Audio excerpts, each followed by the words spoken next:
Here we go, here we go. We got the J to the O to the C in the building. Yeah. My brother, Young Jock. Yo, Jock, you looking like you one of them essays from out west, my brother. Hey. It's the eyewear, you know what I'm saying? It's the eyewear. Nah, you look like you should be in a 67 Chevy with the hydraulics and coming down the highway with the booming system. Lower. But those are some dope shades, kid. What's going on with it, Prez? I'm good. It's always my pleasure to have another opportunity to sit with you. Looking forward to it. Likewise. You know something, Jock? This, and I can't wait to get into this conversation because the world that we come from, hip hop has always been competitive. Mm-hmm. But it feels like that's the only thing going on in hip hop these days. If you're not beefing with somebody, if you don't diss somebody, if you're not in a rap battle with somebody, you almost are overlooked in the world of hip hop. Like half of what I got to talk to you is about dudes beefing. So let's just start off with the obvious. Kendrick Lamar and Drake. And matter of fact, let me set that up right. Every now and then, people beef all the time. It's battles all the time. But every now and then, you get two titans, like legitimately two titans that step into the arena and both of them are ready to go to battle. Right. We saw it years ago with people like Jay-Z and Nas. Many years ago, you had Ice Cube going after NW. I mean, it's rare that you get the titans ready to do their thing. I got to ask you the most basic and obvious question. Who won?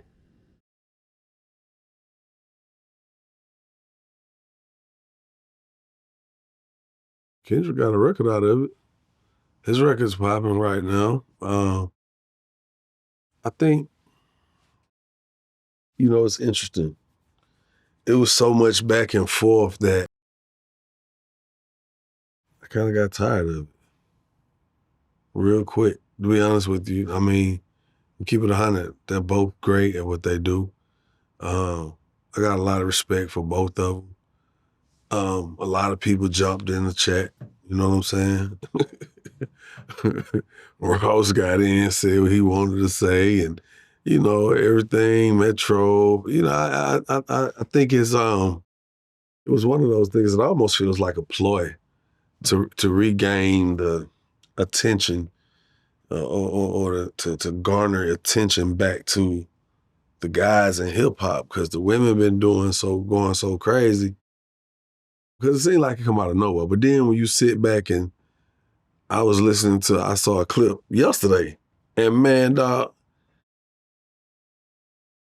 Drake been saying shit about all these people and all these songs for a minute. Like every song, I don't know if he was responding to them, but it seemed like when I saw it, I was just like, oh wow. Like it's really been a back and forth. At the end of the thing, a lot of people feel like Kendrick cooked. I mean, Kendrick, you could tell, I think he was more dedicated for the occasion, meaning like he was like trying to be on somebody's head every second. Boom, hit another one and another one. They say all is fair in war. So, I mean, you seen some new shit come out of it. I ain't never seen a nigga drop a diss beat. I said, bravo, brilliance. I love as the brilliance emerges from the Negroes, because boy, I said BBL Drizzy, a beat to it. I said, what's gonna come next? You know what I'm saying? And that's kind of why I enjoy these conversations, because you took a route that most people wouldn't take. But I think it's the way that we all felt. I was tired of it. Like I legitimately, I couldn't keep up with how many of these songs was dropping, how often they was dropping. Yeah. It felt like it was so much mudslinging. Yeah. You know, to your point, all's fair in love and war. But this thing went beyond beef, or beyond what you would traditionally consider rap battle tactics, to a lot of gossip, a lot of mudslinging, people planting, stories and feeding false information. It just was nuts for a minute. Yeah. I mean, I'm definitely, I love to see when cats really start pushing that pen. But I would much rather that type of energy be showing a certain level of concern for our society and our culture at the moment. Because we really is like, we off brand. We off beat, we off deck, a lot of that shit to me. And I feel like in the time we're in this time span we're using to tell these, each other down, even though, I mean, it's a beef. Okay, great. But then you see now whatever situation happened at Drake crib, where the security guard got popped, like you start wondering, like, was that a sign? Is that a message? Is that a warning shot? You start to like, wait. Like, we ain't heard nothing about none of this type of shit till y'all start going this far with it. But then I wish that we could take that same energy and pour into our youth, and not just the youth, our peer groups. Because some of the people in our peer group, they ain't really more intelligent than some of the youth. You know what I'm saying? Just frankly speaking, I'm being serious. And that ain't to point fingers at no one.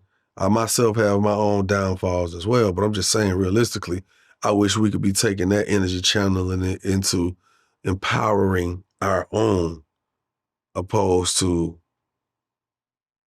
just a bunch of mustling. Because even now, it's the thing to do right now. It's picking up a groundswell and mother's getting attention. Like you started off, you almost getting overlooked if you ain't beefing. Now Game and Rick Ross beefing, now Soulja Boy and Metro beefing. And a lot of these cats I respect, even admire some, you know what I'm saying? And I think some of this shit just be going too far. Yeah, I mean, again, the gloves was off. I mean, some of the stuff that was said, I don't know how you come back from it. I mean, Kendrick pointed out, Drake's a pedophile. He's a snitch. He's a colonizer, which I thought was hilarious. Once upon a time, people will be called culture vultures. I'm sure you'll hear a bunch of people screaming at Vlad, talking about you're a colonizer now. Like once upon a time, Vlad was a culture vulture, but now, he's a colonizer. Another thing that, Kendrick said is Drake shouldn't use the N-word, which is really up for debate at this point. It ain't like Drake wasn't slinging mud. Drake was like, Kendrick's a woman beater. And then he went really below the belt talking about Kendrick's kid is really, his manager Dave's free kid.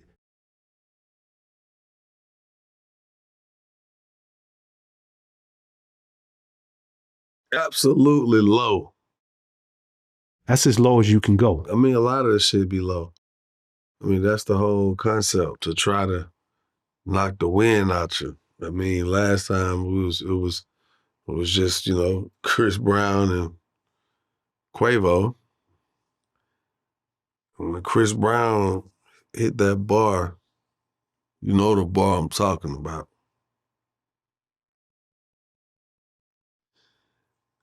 That kill Takeoff. Everybody wish it was you instead. I was just like, yo, it's heavy. Cause now, we touching a different set of emotions. It's like I'm purposely stepping on this. It's like this my good shit over here. Don't sit on it. You know how you walk in people's living room? Yeah. And the good furniture, you don't sit on it.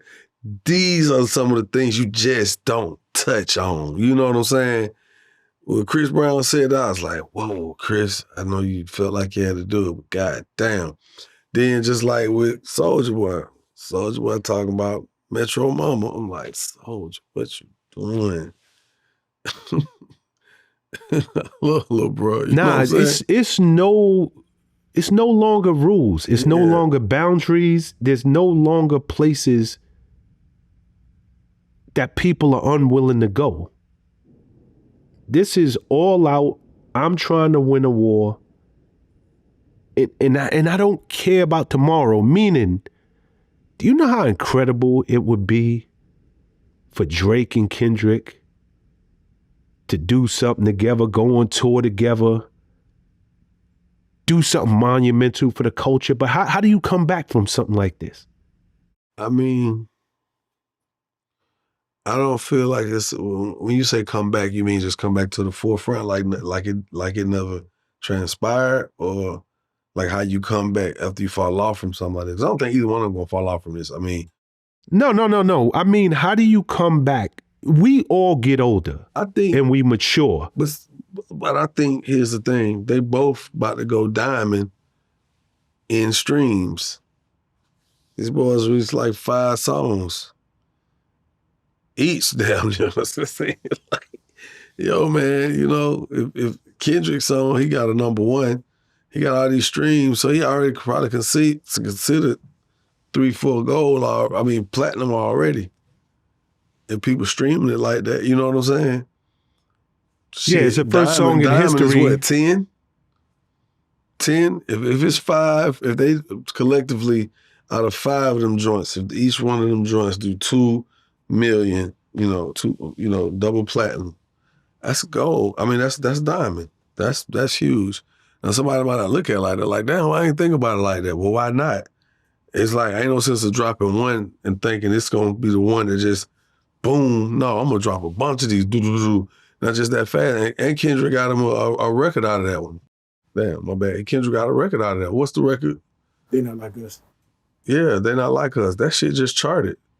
It just charted like #1, right? Top 5, some shit like that. #1, like what the fuck? Yeah, just playing. For real. They play ball. That's what's going on right now. It's the fastest song in hip hop history to do 100 million streams on Spotify. That shit done did 100 million streams? Yeah. So how many platinum? And it's been out in 9 days. So it did it in 9 days. What's that considered? Is that considered platinum? I know that's considered platinum. I'm talking about it's long past platinum. I don't even know. And that's only on one platform. Just as that's just Spotify. Just to state the obvious of that. Okay, cool.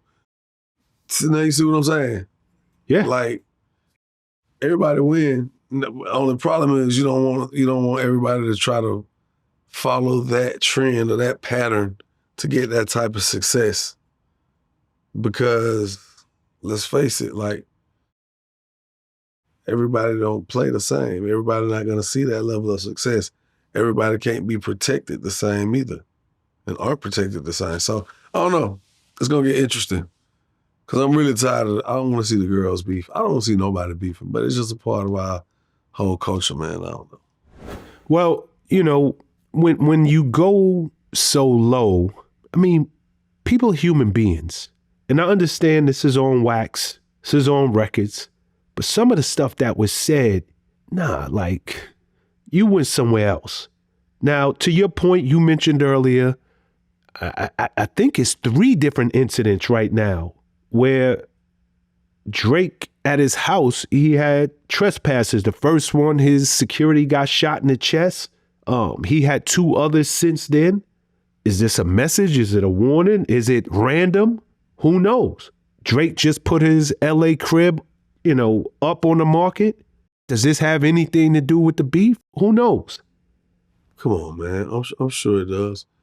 Even if it ain't nobody sending people at him, people on their own are opportunists. So there's somebody right now like, shit. Well, he beefing with everybody. We might as well rob him. He ain't gonna know who gonna know where it's coming from. You see what I'm saying? Yeah, I mean, people are opportunists for sure. And, it's like I said, to keep this stuff on wax is getting harder and harder because some of the stuff that's said, this is real beef. Like this is no longer somebody just spitting hard lyrics. And we're judging this based on, how dope your flow was, your lyrical content.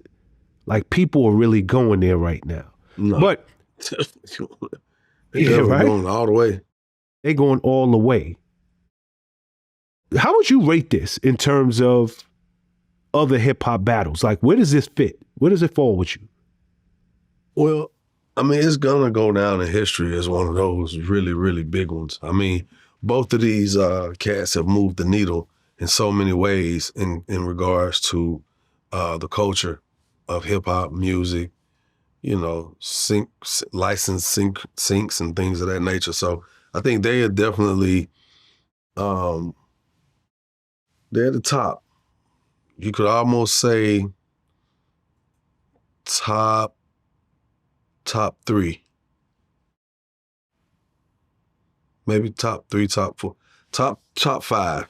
Because like you said, you still got your NWAs and Q, you know what I'm saying? You still got your Pac and Biggie, you know what I'm saying? You can't forget that. Of course, you still got your got Jay and Nas. Jay and Nas. Definitely was gonna say that. And so now, you got your 50 and your Ja Rule. You can't leave them out. But in the process of having, extra traction, of course, Pac had hit him up. You know what I'm saying? You remember that? You know what I'm saying? Yeah, of course I remember it. Of course you remember that. Then don't forget, Snoop had New York. You know what I'm saying? Of course I remember that. He was walking on the buildings. But this one right here made some money. I mean, Pac had a hit record, hit him up out of his, but Kendrick has a really huge record right now, and we could see the numbers differently and how fast they add up just by streaming and the way that the numbers are accounted for. So this is up there. Yeah, I mean, at the end of the day, and I love that. I love your perspective, Jock, because I think it's one of the things that's getting lost in all of this. Whether these guys looked at this from the perspective of it's a business, or if they were just doing what they do. Yo, I'm competitive. I'm a rapper. I want to prove myself as the number one rapper of my generation.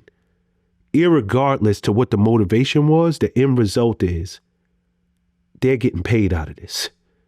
Those streaming numbers are through the roof. DJ Mustard is smiling straight to the bank. Metro booming. I'm sure his diss track right now got him smiling all the way to the bank. So financially, there are no losers in this one. The record labels are extremely happy. Trust me. All right. 21 Savage. Mm-hmm. Obviously, he's friends with Drake. He's friends with Metro Boomin. He feels as though their beef is going to be resolved. Maybe he knows something we don't know.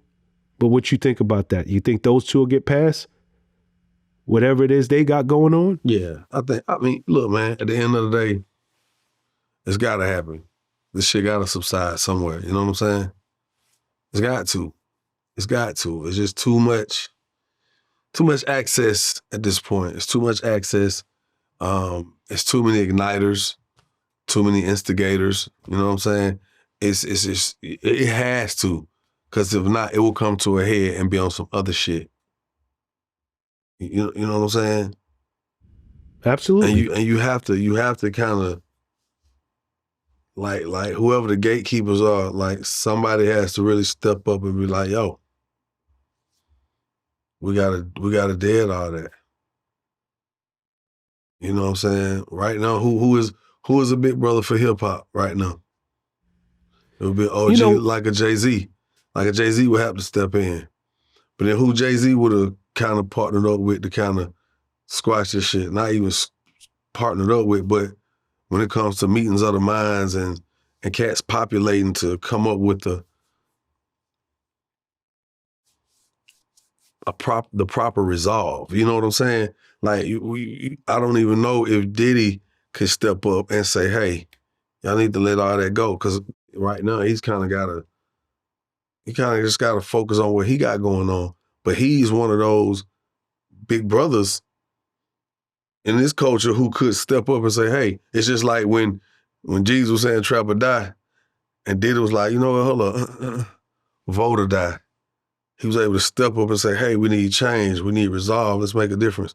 Like right now, he may kind of be counted out with everything he got going on, but we need more pillars like that in our community to step up and say, hey, y'all got to put this shit to bed. Or figure out a way where if you're just gonna make money off of it, cool, but don't let it go past that.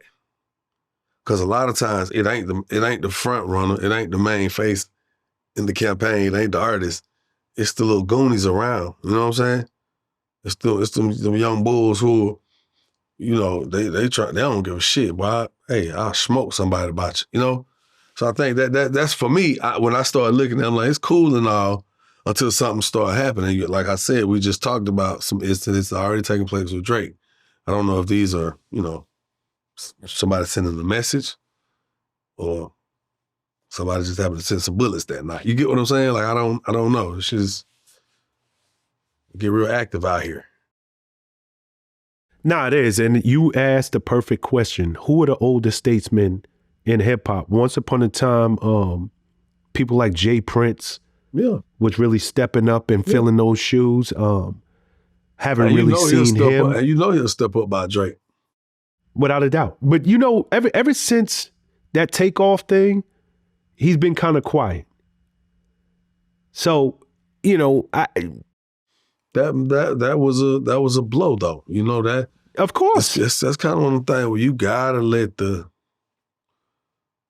the sediment, it has to settle. It gotta really, because, you know, there's a lot of mixed feelings in that space. And here we are, just 2 years later, still early on. But I think this is why when we end up in periods like that, this is where we have to stand up and say, hey, let's not let it go too far. Let's get some regulation in this. You know what I'm saying? we need some referees and some regulation. Because if not, as you see, people are going way, way, way too far. Yeah, but you know, traditionally, Jay stays out of stuff. You know, people like Puff, he's got a lot going on himself right now. But even though traditionally somebody like a Jay-Z would stay out of stuff, Jay-Z might not come to the forefront. Understood. To say something. But it don't take but a phone call. Yo, I want to call Amina the Minds. Let's whoop. Let's get some order in the court. You know what I'm saying? And I would say it's just that simple, but it's not necessarily just that simple. Because some cats ain't letting certain things go or don't know how to let certain things go. You know what I mean? Yo, you know what's crazy? And you touched on this a little earlier. Soulja Boy, you know, he's out there, he's beefing with Metro Boomin. You know, and I say this with as much respect as I possibly can, but I really want to know the answer to this. How the hell is Soulja Boy even still in the topic of discussion that he would be beefing with anybody and anybody taking him serious? Well, whether you take people serious or not, you gotta always remember that anybody's capable of doing anything. And in that regard, I think you should never put anything past anyone. You know what I'm saying? Because I've been in the courtroom a lot of times doing murder arraignments. And a lot of times, them cats that's standing up there in front of that judge, with them shackles on and them county blues and them orange suits on, or them red suits, guess what? They don't look like the big bad wolf. They don't look like the boogeyman, nigga. You know what I'm saying? They look like little young niggas like Soulja Boy. They look like little young, him? That's who killed all them people. You know what I'm saying? Him? This one who ran up and just shot up the car. You be thrown. So I never put nothing past anybody. And to answer your question more directly, I think Soulja Boy knows how to move the needle. Whether you like it or not, we're talking about him now. And he always finds his way along the way to end up in your mouth. Pause. Hey. Pause. Hey. Pause. You know what I'm saying? Yeah, man.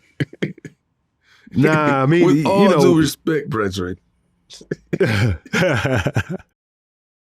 Nah, I mean, I think Soulja Boy crossed the line. I do. Talking about Metro's late mother on Mother's Day.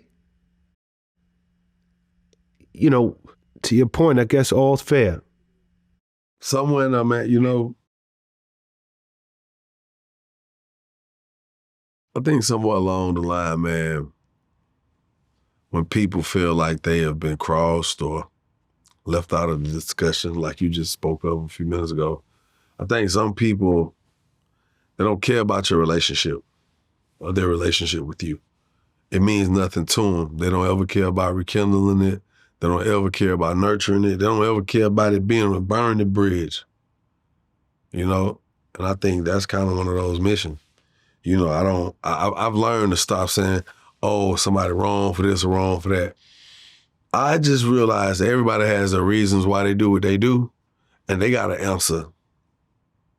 They got to answer to a higher being for their reasoning to do what they do and for doing what they do, So I ain't even gonna get into all that because I was disappointed because I've had this opportunity to really talk to Soulja Boy, and that boy got a lot of sense. You know what I'm saying? He really do.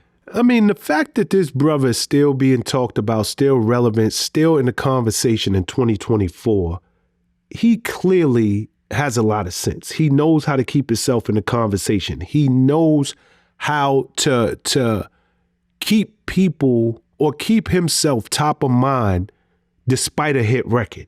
Mm-hmm. He's figured that out.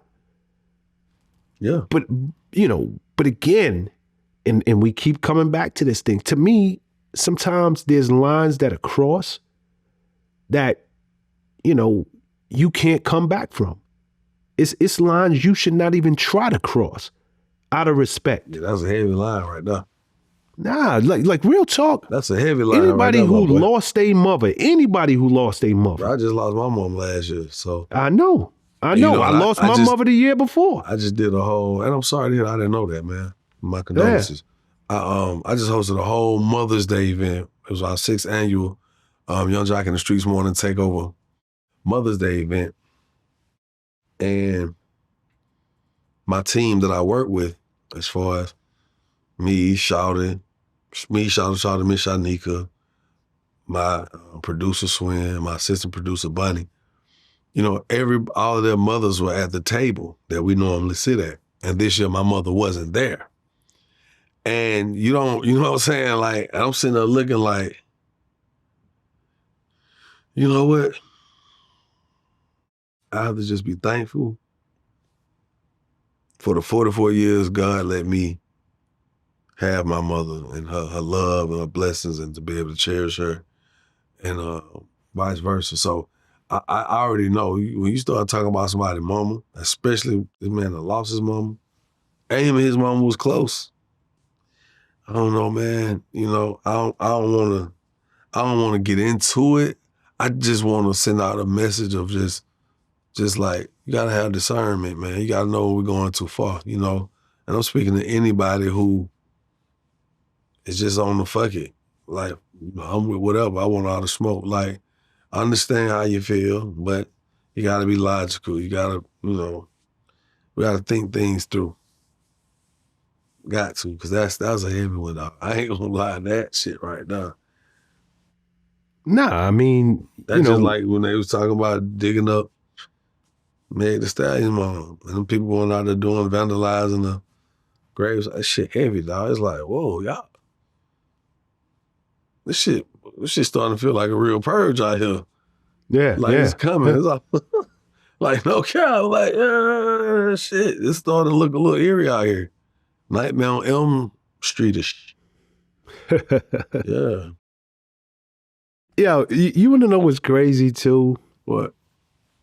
You know, because the beef, it's spread across the entire world of hip hop and R&B. Like, it's women, it's men, it's the juggernauts, it's dudes who they had their day in the sun 10, 15 years ago.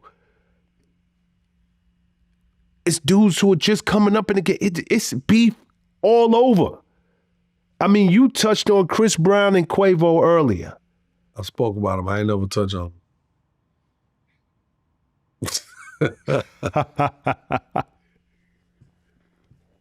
I'm gonna start that shit. We too old to be doing that shit. But the shit just be fun. Cause it's just aware. Like just that fast, we done got off of it. But somebody listened to the interview. We're gonna look in the comments and I'm like, whoa, that boy Jock's a bad boy. Then you know they're gonna hit you with one of the new word. It's not a new word, but they're using the diabolical. He touched on Chris and Quavo. Whoa, the boy got a 2-for-1er. You know what I'm saying? Like, yeah. Yeah. So anyway. I was speaking about Quavo and Chris Brown. Yeah, what you think about that beef? I mean, obviously it seemed like it's over their ex-ladies. Karuchi, Saweetie got really thrown into it. No? It don't just be about the ladies. I think what happens is when we take on dating someone that a cohort has dated, we open ourselves up for scrutiny sometimes. We make ourselves very vulnerable because now I realize that my ex is now pillow talking with you. And you realize that I was all in that before you. So it opens up a certain level of vulnerability for men, which yields a certain bravado. You feel what I'm saying? It's like, oh, you know, and it don't really be about the women no more. It be about our ego and the pride. You know, the woman is just like a catalyst for the display of, as I said, bravado. I'm that nigga. I'm so manly. I'm doing better than you, and that shit just, it is what it is, man. At the end of the day, I think they're two talented brothers. They figured that shit out. I think after, you know, Quavo put his record out with Takeoff, rest in peace. After Chris Brown put his record out, you know what I'm saying, and spoke on Takeoff, rest in peace. I just think like after that, it was like, it's like the little meme on IG now, like the way they doing it. It's like somebody walk up and then he'll turn his head, then he'll play a clip from something, then he'll turn his head and they'll play another clip from some shit going on. That's what this rap beef shit is starting to feel like. It's like, damn.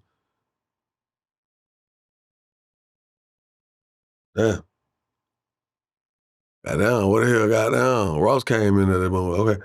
Goddamn, Game done jumped in. Goddamn, Tia might jump in. Come in Ross' head. You know what I'm saying? So it's just like, everywhere we look at this beef, I'm like, yo. And I'm just hoping that this ain't the start of a, you know, it's just like we got countries at war right now, right? We are at war too. It's a lot going on amongst us. A lot of shit happening we don't know. You know, just I don't want to get into that because it's gonna be a tangent. But yeah, I think that beef is that beef is done as far as them displaying their dislike for one another. I think that's over with. I think that at this point, if they come cross paths, it's on sight. I pray that it don't go there, but it's almost like I'm done talking. I'm done making songs. I'm done rapping about you. What's happening? Again, I pray it don't go there, but you know, we know how shit be. You know what I'm saying? Your man Chris, in that Weakest Link song, I mean, he went all the way there with it. He was like crazy how when Takeoff got killed, everybody wish it was you instead. Like, you damn right it's on site. You know, where was that at that they sat them two next to each other? Was that like BET Awards or the Grammys or some craziness? No, it was one of the awards. It was one of them award shows. That'll never happen again. It was All-Star. Was it All-Star? No, I think it's All-Star. That's where Chris was supposed to come down, and then they ended up telling him he couldn't do it or something. I can't remember what company it was. Nah, it was something where they sat them next to each other. Either way, they sat next to each other and they wasn't feeling that shit. You know what I mean? But my point is, that'll never happen again. Like, they will tear that place up. Why you sitting this close to me, bro? Going on, you know what I mean?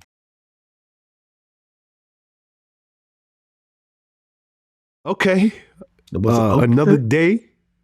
Nah, I mean, yeah, just switching topics. Another day, another beef we got to talk about. People saying Gunna and Future subliminally beefing. I saw that. You hear anything about that? I saw that. Very light chatter. You know, at this point in the game, niggas ain't just sending strays. I take that back. Strays ain't working. Subliminals ain't working. You got to say who you talking about. It's a different day and age. It's too many people to be trying to figure out who you talking about. Say who you're talking about. That's kind of what's going on right now, it seems to me. So I don't even know if they were talking about each other or not. Because I saw somebody laughing about the album, talking about an album or something, and I was just like, oh, shit. Here we go. What was your thoughts about it? So you saying back in the days where, you know, because Jay, you know, who's arguably the GOAT of hip hop, he was great for them subliminal disses. Like, he wouldn't say your name, and that was partly ego. Like, Jay understands the power I can't give you of the commercial. him. I can't give you this free commercial. 100%. Jay understood. I say your name, that's a free commercial.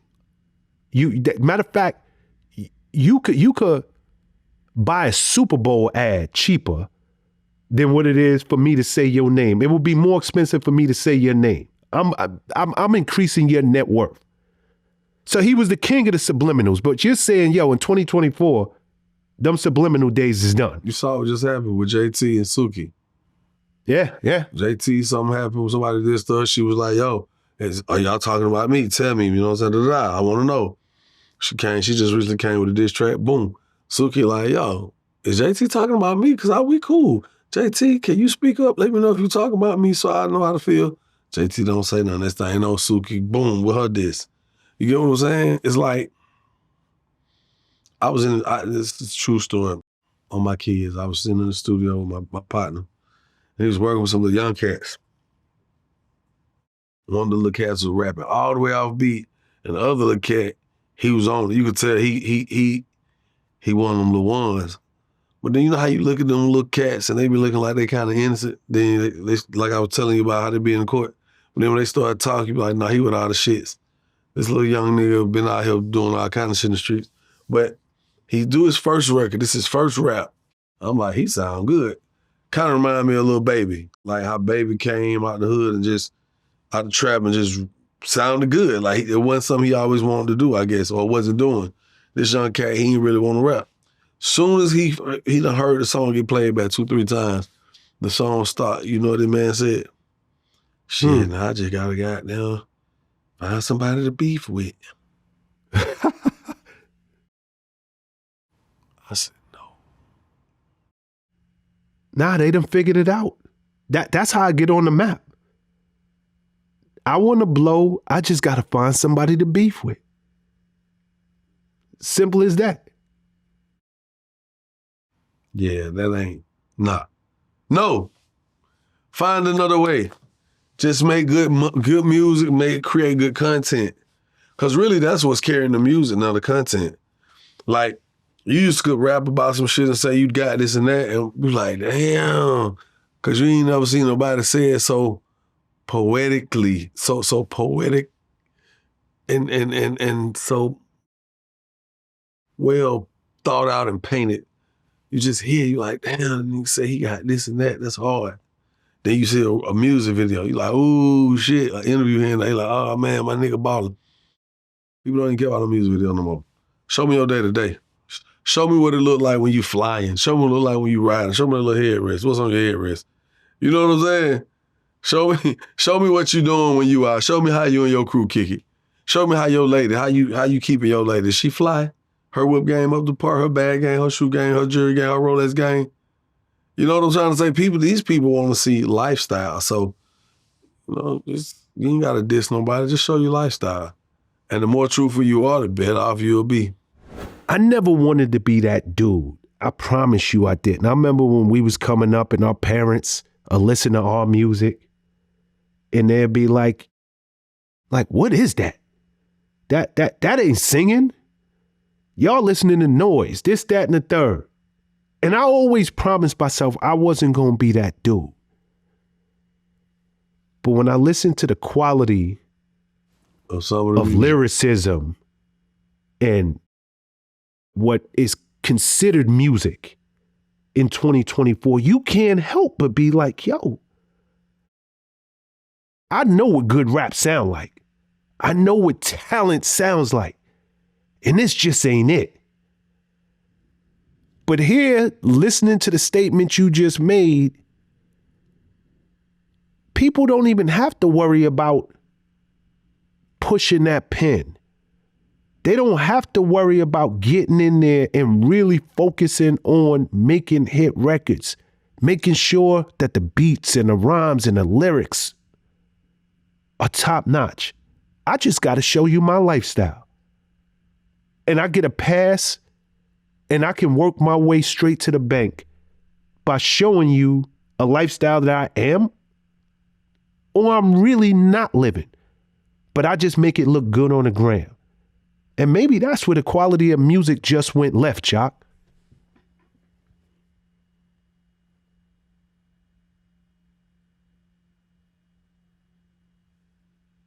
Exit stage left. I think, man, it's something, man. We just got to get back into putting out some substance out here, man. I'm going to keep it 100 with you, dog. The quality of music, just like you said, you get to a point, you're just like, man, what the fuck? Like, I mean, it's a lot of killing. It's a lot of lewd music, you know what I'm saying? I made it. I made some of the same music, but it wasn't like my go-to. Like, every song is gonna be that, every song gonna be that.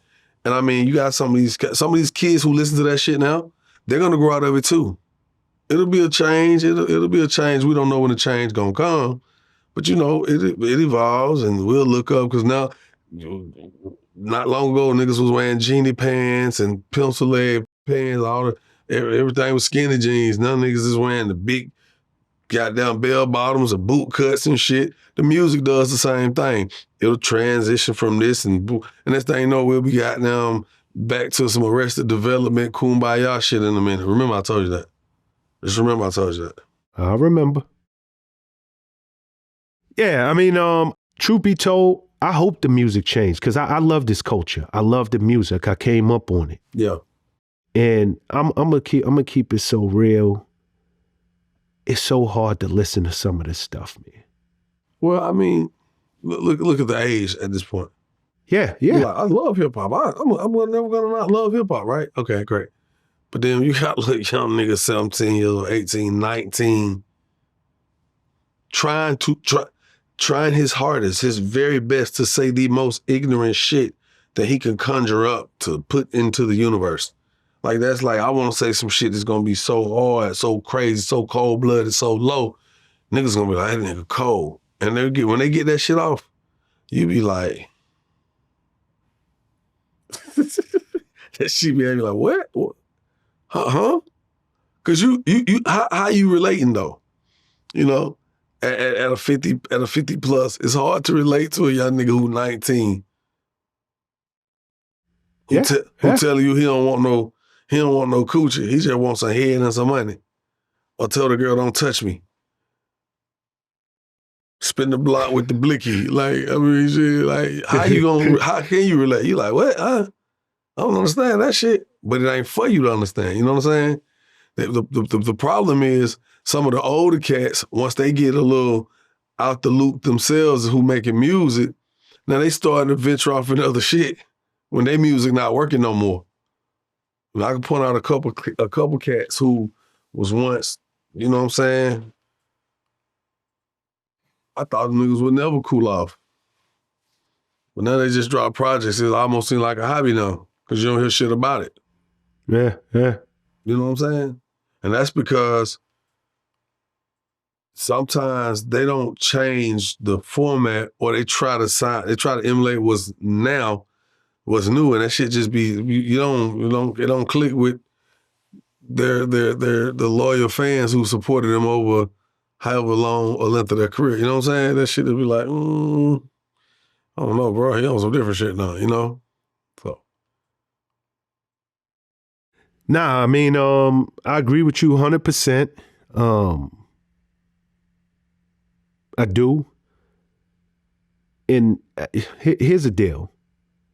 I think it's enough dudes who came, because truth be told, you just touched on a great point. You know, trying to relate to a dude who's 17, who is trying to conjure up the most ignorant, the most vile, the craziest thing that he can put out into the universe, and you a grown man or a woman paying a mortgage, and you listening to that like, yo, what? I'm going to give you a perfect example of what it's like. Perfect analogy. You like cars? Yes. Like fast cars? Yes. All right. You like excitement? You like thrills? I do. Okay. You 50-year-old man, 21-year-old man, y'all pull up in a spot, all these cars outside, people standing outside, niggas is doing donuts in the middle of the street.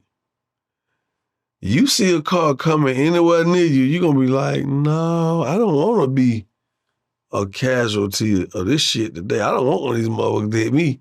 You thinking, boy, you going to catch a charge, you going to hit somebody, you going to tell somebody shit up, you going to kill somebody. Y'all tripping. Hey, man, you need to be careful. You're going to get hit. You're going to break your hip bone, your backbone, and your neck bone, too. You 51, you got sense to say, nah, I don't want these injuries. Even if I escape with lightning, I don't even want to be a part of that. 21-year-old like, hey, I ain't scared. He wants to show that I am not scared. I am reckless. I am careless. I am irresponsible. But I'm showing you that I know I'm all of these because I'm teasing you with doing it. I'm jumping out here. It's a thrill. It's the same way with the music.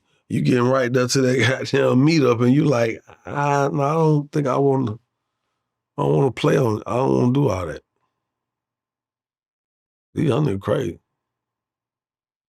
Crazy. Put up at the gas station, swear to God, in my Bentley. This young boy come out and say, boy, that shit so hard, I just want to go to sleep on it. Blue, come down on the hood of my goddamn car like, hold on, it's a true story? Swear to God, what you mean it's a true story? Thou shalt not lie.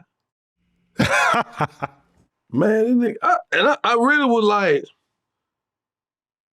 and then so I didn't know if that was a blitz where they gonna do something, make me pay attention, and somebody come from the other side of the car. I didn't know, but his little partner came like, man, what the fuck wrong with you, man? You don't know who in that car, man, they'll kill you. And I'm thinking to myself, it's messed up that somebody would pop your ass about something so simple. But it was the level of intent. It was like he looked at the hood and just, bow, laid. I could just go to sleep on that bit. Bow. And I grabbed my strap and I was like, if I get out this car, I don't know what he on. He already showing he ain't there. So I don't got to get out to prove that I'm more of a man than you, or I'm not going to be disrespected. This won't be tolerated. He ain't got no money. I can't sue him. If I get out and it go left, somebody gets shot. So I just had to sit there for a minute. They'll do like, sir, we sorry. They couldn't see me by intent, windshield tinted, but they could see a figure. They couldn't tell who it was, but you could see. He's like, sir, I'm sorry, my brother, he ain't on that medicine. Look at that fat, he ain't on that medicine. Man, I could have got out and he had a strap, but who knows? Not on that medicine, pop me, or he do some crazy shit, come at me, and I'll pop him. Like these young cats they different, boy. I think a lot of these kids on the spectrum. Some of these kids is got some malfunctions going on. I ain't laughing, I'm saying for real. You don't even be thinking, because they look like they okay. They just doing dumbass shit. Some of these kids are on medications that they like him. He not taking the shit. Some of these kids are self-medicating with whatever. Niggas talk, why I just ate 5 perks, boy. I just ate. I just ate 5. It ain't a 30, but it's a 25. You said I look at a nigga slob and talking to you with a big ass pistol on the hip. We got down with 30 round drum hanging out that bit. You don't want to smoke these young niggas out here, man. I'm sorry, I just went though. My bad. No, you just went off on a little tangent, but it's okay. It be happening, man. Nah, it be happening. I'm serious, man. Like, hey, you can't. But once upon a time, you could, as an OG, you could be like, yo, my man, let me holler at you for a minute. Yo, why y'all doing that in front of the store, man? You like, nigga, I wish you would say something. Hey, yo, my man, what? You want to get your motherfucking ass popped? You better get fucked from around for this fuck shit. You be like, what? Quick. I'm talking about don't be no old cat. Somebody, hey, man, young man, pull your britches up. Shit.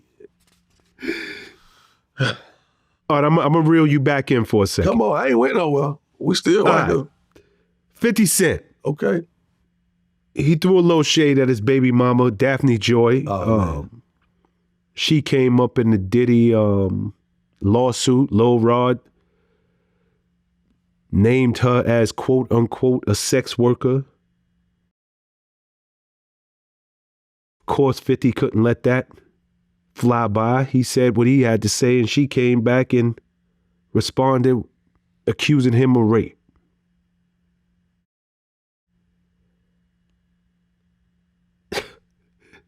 And to add insult to injury, 50 filed a defamation lawsuit against Daphne Joy. Now, this is his baby mother. We all know 50 and how he played. But I didn't see, he's got to deal with this woman. This man put a defamation lawsuit against her. Was he in the right or was he just being 50? Man, 50 is really 50 Shades of Cray. My boy 50 Shades of Crazy, for real. Like, 50 don't give no fuck, man. He don't give a... Because, see, it's kind of like, remember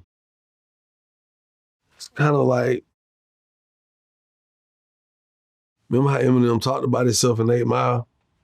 When he knew he had that big battle? So he went ahead and got everything that could be said about him out the way. So 50, instead of somebody be like, damn, boy, your baby mama a sex worker, nigga. Your baby mama was over there prostituting for Puff. Before he let somebody say some shit like that, he already know they gonna say it. So he gonna shine the same light to these niggas who gonna say something about it on his own people. Like, that's 50. Like, you know what I'm saying? Like, shit, hey, that's what you on. Smile. You're on camera. Or one of them cameras that they say Puff had in the closet type shit. You know what I'm saying? He'll go there with it. Like, he don't care.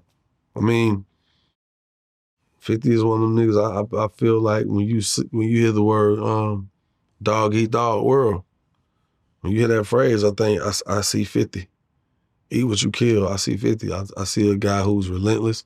I see a guy who's very savvy and savage at the same time. So he has this balance of I'm not scared and I don't give a fuck. You know what I'm saying? Yeah. When you come along a prospect like that, you gotta just know what you're playing with. And you have to assume that he's always playing with a full deck. And when I say a full deck, he got so many options and choices to play the way he want to play. So you gotta be prepared, Okay, so I asked you a question earlier, and I'm not sure if you caught it. What?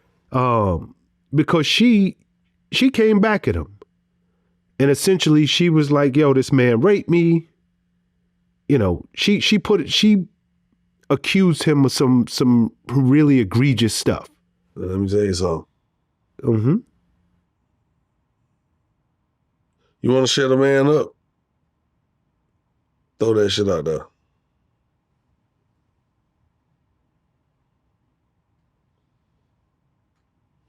What she said? What she had said? Did y'all hear that? What? Who? That shit shut all that shit up. That shit shut all that shit up. You know what I'm saying? It shut up. I ain't saying she made him shut up, but I ain't hear nothing else after that shit. He actually came back with a defamation lawsuit against her. Again, so my question is, but look at the approach now. It ain't just IG now. That's okay. Hey, bitch, we got them keep playing now. Here's this paperwork, this black and white bitch. That's what I'm saying. Like, and guess what though? Sometimes certain people know what they're dealing with. They know the person they're dealing with. She already knew the type of person she's dealing with. I'm not saying that 50, I don't know nothing about what they had going on, what happened. Because I remember I used to see her on IG and I used to be like, Jesus Christ, this woman is like, whoa. She be in them business suits and shit, them pantsuits. Talking about cybersecurity. I'm like, God damn, whoever get her, boy, I know she ain't playing. When she came back and said that shit, I was like, there you go. All playing, all the games stopped then. Yeah. Oh, okay, yeah. Mm-hmm. How them old niggas do? Oh, yeah. Mm-hmm. And then what they do? She came with that paperwork. What happened? He shut up, didn't he? Oh, okay. Mm-hmm. I mean, he filed a defamation lawsuit against her. So that means shut up and I'ma shut up. Either he is being typical 50 and just, yo, you know, because if 50 filed a lawsuit. That ain't just typical. That's not typical. We gonna shut up, all right? We ain't even play like that. You shut up and I'ma shut up. All right? Yeah, I mean, she went somewhere. I said we ain't gonna say nothing, right? Okay. Defamation lawsuit on the table. And cut, goddamn. Shit, cause goddamn. You don't want to play. Cause you gotta, them some hell of, cause you gotta understand, his allegations, or not even his allegations, he's basically fueling allegations that have already kind of been placed out there on her by way of Lil Rod and this whole case or whatnot. But 50 is he was fueling that shit. He may not have been putting it out there, but when he call you a little sex worker, oh, okay.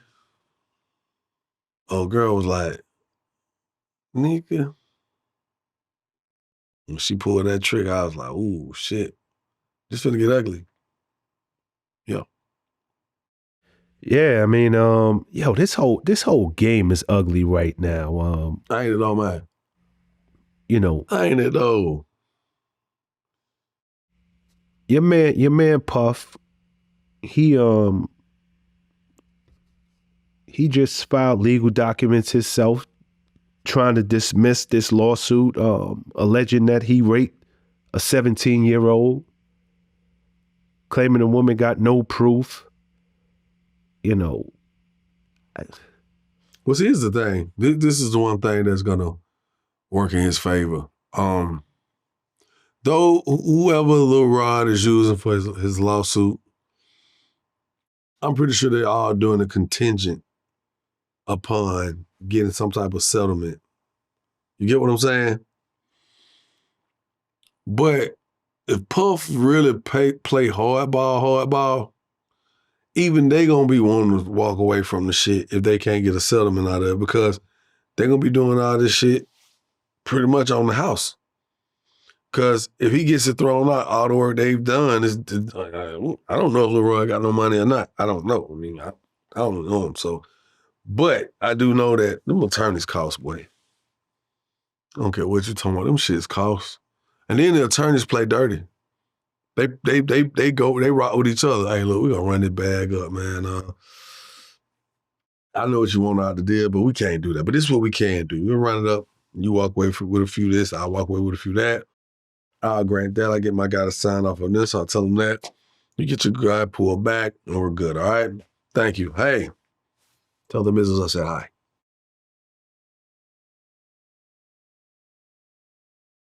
So it's all a game. It is. I mean, it's 100% a game, especially from those attorneys' standpoint. Man, come on, man. And what people don't realize, it's almost nothing to, to put in paperwork and accuse somebody of something.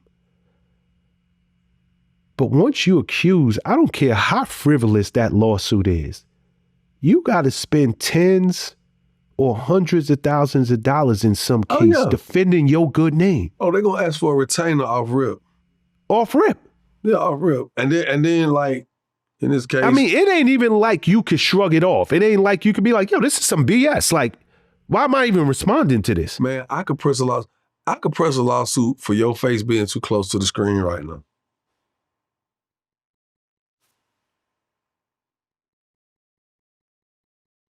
This motherfucker got too close to the screen. But I'm serious, man. Like, yo, man, listen. Cat took me to court one time, man. I mean, did the whole Martin and Tommy. They came in the courtroom in the wheelchair, down to the body cast. Yo, are you serious? I swear to God, bro, I was sitting here like, I seen this shit on TV. I ain't know this shit worked for real in real life. This man went up there, man, cried on the man cried on the goddamn. Man cried on the stand. And then hit me with a goddamn monologue. All that I did came from these hands. This nigga was singing, bro. These hands, blood, sweat, and tears. I was like, nah, I'm looking at my attorney like, is y'all pranking me? I'm supposed to be in Africa right now. I can't even go to Africa because I'm down here for 3 days for a lawsuit, and this nigga's on the stand singing, talking about he did some shit for me with these hands and blood, sweat, and tears. And I know notes, nigga. This nigga's just using a melody. He's just doing it slow. And I'm like, then when I looked around, I see the people in the jury box like, they looking at me. I'm looking at them like, what the fuck? I like, you know what? You could be sued for anything, bro. No, you could be sued for anything. Huh? You could be sued for literally anything. And it's so unfortunate for some of these high profile celebrities because the news media picks it. I don't care how ridiculous, frivolous, how outlandish some of these lawsuits are. Every news media on the planet is going to pick it up. But when those cases get dismissed, you don't hear about it. They none of them touch that story. When those people are found out to be scammers, they're found out to be crazy, they found out to have done this 50 million times to 50 million other people, this is their hustle. It's unfortunate because none of those news media outlets touch the story. They're just on to the next. Meanwhile, you Google this person's name and that's the first thing that come up. Yeah, you suffering from the backlash. It could be dismissed and you'll be 2 years later. I'm like, oh yeah, then you get sued for this. Or, oh, they said don't do business with you because you got sued for this. You be like, what? She got dismissed. Like my case, got dismissed. The man was in there put on a show. Them people finna they were trying to get some money out of me. And we got all the way down to deliberation, the jury going in the back to deliberate. And this attorney said, well, what can we do? Can we do another $25,000? I said, no, sir. Well, what can we do? What can we do? Can we, 10? I looked at my attorney, I was like, nah, man. He was like, look, I'm sorry, sir, with all due respect, we're just gonna have to come up with a number a little more feasible. He said, what are you willing to give me then? because they thought they lost. I thought we won. And I said, I give you $2,500 just so y'all have something for wasting my time. Y'all as the attorneys, I mean, I get it, but I just did that because I was trying to seal the deal because they wasn't going to let me walk without giving them nothing. So we did that, boom. Why the jury? Because they were trying to get me for $200,000. The jury came back out and deliberated that he had won the damn case. But they settled on the $2,500 because they thought they had lost. The jury had said I was guilty because I was wasting taxpayers' dollars and I could have just paid him $200,000 as opposed to it having to come out of taxpayers' money. I'm like, but this man's been lying on the thing. We done caught him. I'm thinking, you know, that's why his attorney settled for the $2,500. Because shit, they thought that they lost. And that's why I be humble. Because I could have been like, I ain't give y'all nothing. We're going to let them deliberate. I'm going to walk out here with nothing. They come back with like $200,000. What? But now you could do it. You be stupid. They'll be having a victory in court. And you be sitting there like, I walked away with $2,500. They were sick when they found out they would have been rewarded that money. But anyway, awarded that money. Yeah, I mean, it's nasty out there. But you know, switching topics for a second, by any chance did you catch that interview that Columbus Short did where he said Puff called his phone and said come to his room around 2 in the morning? Yeah. I don't know. Well, you know what, man? I can't put nothing past nobody. I ain't gonna say Columbus would lie like that. I don't think he would. But he funny, man. He funny as shit to me, so I ain't know if he was trolling, but I said, nah, this probably ain't the time he's gonna be trolling. You know, that's why you really question. You're like, I don't think he'll be playing with nobody. 'Cause somebody could definitely sue you for playing like that, but I don't know. What are your thoughts? Okay. Vlad had a conversation with Boosie. And Vlad raised, you know, some good points. Like, yo, first and foremost, where would Puff meet this man? In the hotel lobby? Like, it's probably going to be behind closed doors. It'll probably be in this room. And you've worked with Puff just like I've worked with Puff. Yeah. Puff don't have normal hours. Like, his 2 a.m. is like somebody's 2 p.m. Man, I done pulled up at certain hotels. He got the whole family and the kids, everybody. You know what I'm saying? He ain't coming to the lobby. Exactly. It's time for him to go. He ain't looking to mix and mingle. Like, he thinking straight safety. So. Nah, I mean, you know. I don't know. What made Columbus...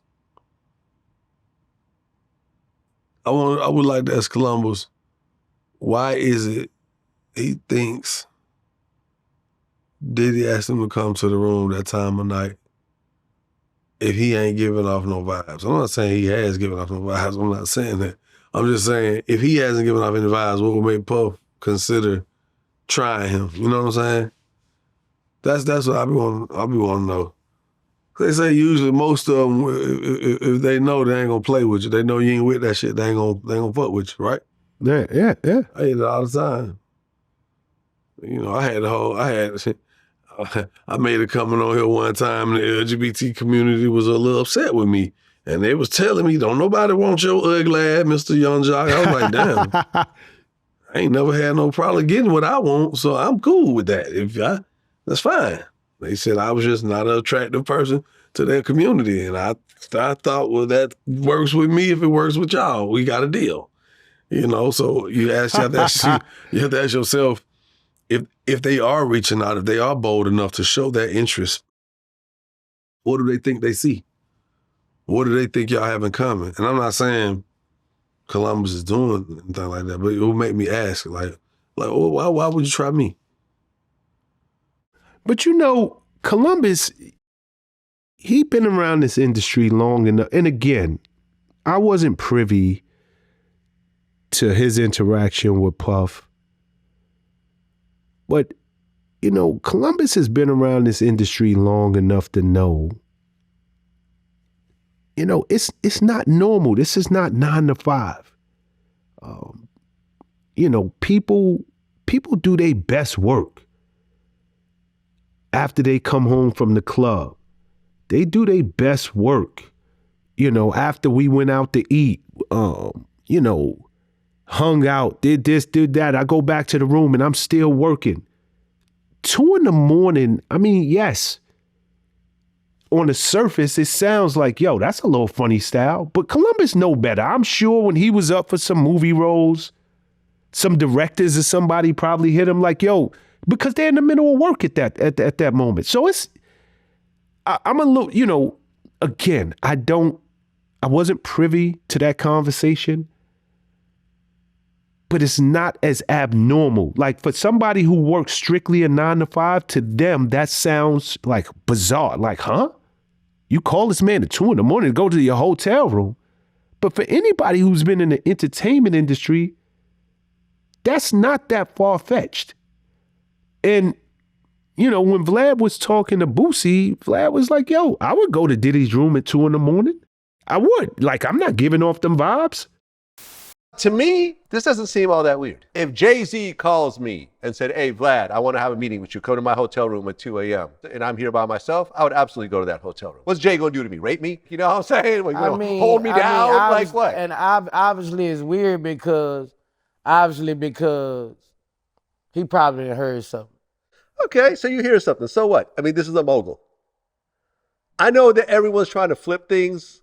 Look, now if some real shit that happened, I understand. Kid Cudi's car got blown up and, the whole male, Cassie said that they had freak offs where dudes with big dicks would fuck her and while Puffy watched. Yeah, okay, that shit probably happened. I'm just saying, if a major businessman called me and said he wants to have a meeting with me in his hotel room in the middle of the night, I wouldn't see a problem with that. I would absolutely go to that meeting. Me too, probably. Me too. Yeah. That's if you got a relationship with him, though. So if him and Columbus Short didn't have a relationship like that, you might be a little hesitant. We'll come to your room. What's going on in your room? You have a party?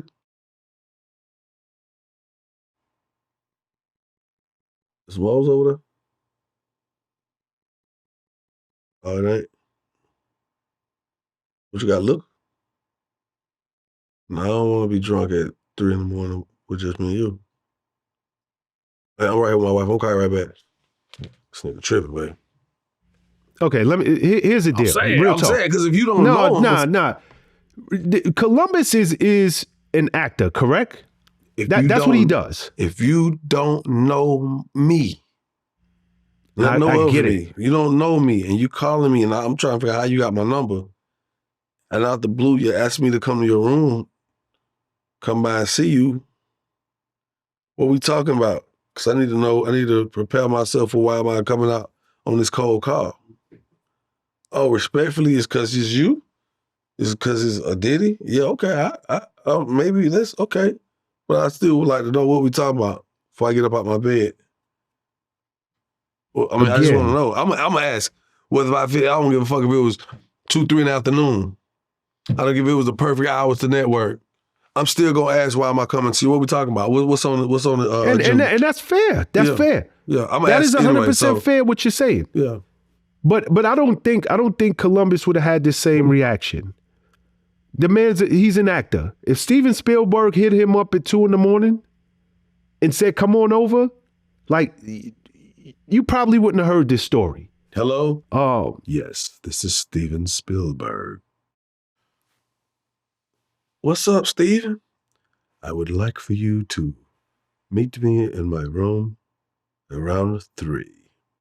I'm at the penthouse. I am here at the Wynn. Hold on right quick, baby. This could be my big break. Well, see what he want. Yes, Mr. Spielberg. What do you want? I want to make an action-packed thriller tonight. You want to make a movie tonight, baby? Go. All right, I'm on my way. Make sure you bring some jelly. What? We having breakfast too? Yes, I need jelly for those biscuits. Yo, Jock, you a funny dude. I'm just saying. You know how silly I am. I don't give a fuck who you is. Hello? this is God. Oh, God? Yeah, I need you to come down to my room now. God, I need to, man, what you need me to come down there for, though? Now I say, what, huh? Oh, you got some blessings for me. You mind telling me what kind of blessings you got before I come all the way down there? Because I might need some help. I need to bring somebody with me. I ain't got but 2 hands. Yeah. You say what? Okay, God. You know what I'm saying? Like, I'm not just going to your room. So I wasn't even mad at his story for that. I was just like, don't make it seem so weird, but.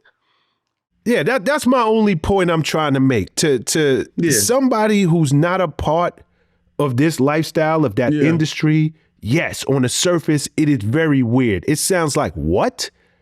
But if you are in the entertainment industry, if somebody, I mean, even in your case, if Craig Cowman, Jimmy Iovine, any of, I mean, you might get a little, okay, I ain't even gonna go there. But if any of these guys go, I was about to say Russell Simmons. But if any of these dudes call you, you want to do hot yoga?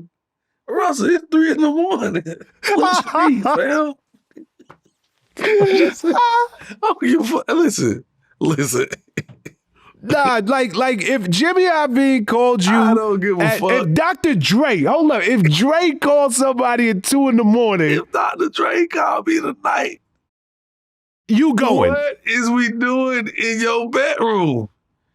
No, you would assume Dre is in the studio, or he just came from the studio. In your bedroom? Why am I coming to your bedroom? What we doing? You say you had the beat machine out? You cooking? Let me hear something. Dre. I think he hung up, baby. It's not. Us just saying, man, at the end of the day, it's really, for real, I'm just being silly. Oh, I'm not. I'm gonna ask you what you need. Yo, Jock, you so full of crap. I don't care what. If Dr. Dre call you right now and say, bruh, you gonna be like, yo, Prez, I know we in the middle of an interview, but we gotta run this back a little later. I'm up out of here. Hey, you ain't asking Dre what he want. You know what I'm saying? You want to FaceTime? Hold on, let me hit the FaceTime. You ain't picking up yet. You ain't pick. Hello? Like, no. Nah, man. Yeah, Jock. Nah. We all know, bro. Dr. Dre been in that gym for years. If you FaceTime with Dre and he pouring with sweat, got his shirt off. See, bro, you making it extra. All I'm saying is, you ain't asking that man what he want. You just going. Where you at? Respectfully, if they had a relationship, that's like Puff. It don't mean time Puff hit me. Yo. Or if Puff don't hit me, you would have hit me. Henrock would have hit me. Somebody was, somebody close by. Hard, like, yo, block, like, yo, Puff on the woo. Okay, cool. But we have an active working relationship. I don't know a nigga, he hit my phone. The fuck who he is. I ain't even thinking of no funny shit. I just want to know what I'm coming down there for. If my daddy called me right now, hey son, I need you to come down here to the room. Everything okay? What going on? You straight? You good? Because I need to know what when I walk out that door, that's a mission. Why am I on the daddy? It's 3 in the morning, everything all right? Do I need to get the strap? Are you okay? Does this involve any health issue? Do I got to call the ambulance? Like, you know what I'm saying? I need to know why I'm coming to the room at 3 in the morning. Because I might be hella comfortable in my room. And that's fair. That's fair 100%. I just want to know why. Give me something to lead with, brother. I'm just not walking. I'm just not walking goddamn like one of the characters on Scooby-Doo with a goddamn torch in my hand walking. I don't know Columbus. I don't know Columbus from a hole in the wall. But Columbus funny though. He funny as shit. He like, dude different. Yeah, I mean, people telling these stories and they not putting them in the proper context. That's the only thing I'm saying. But with that being said, you know, I mean, and this is a good segue. Boosie was like, yo, why isn't Diddy's friends stepping up and speaking out on his behalf? I think because people is almost like sometimes people can't afford to blow.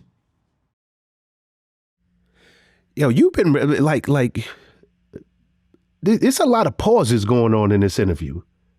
Like, what do you mean people can't afford to blow? Dope. Yo, Jock, what we doing today? People may feel like they can't afford the negative attention. You know, sometimes people don't want to cross-contaminate their brand at the moment someone else's brand is suffering a media frenzy of sorts. You know what I'm trying to say? So it's like, I give you perfect example. The girl Jaguar Wright. I ain't know if you was gonna speak on her or not. No. Let me tell you why I got to do it, because I watched a lot of her interviews, and I would watch her interviews and them to eat popcorn. Like, I don't know if this bitch is crazy or she just really got the tea, but her shit would be so interesting, bro. So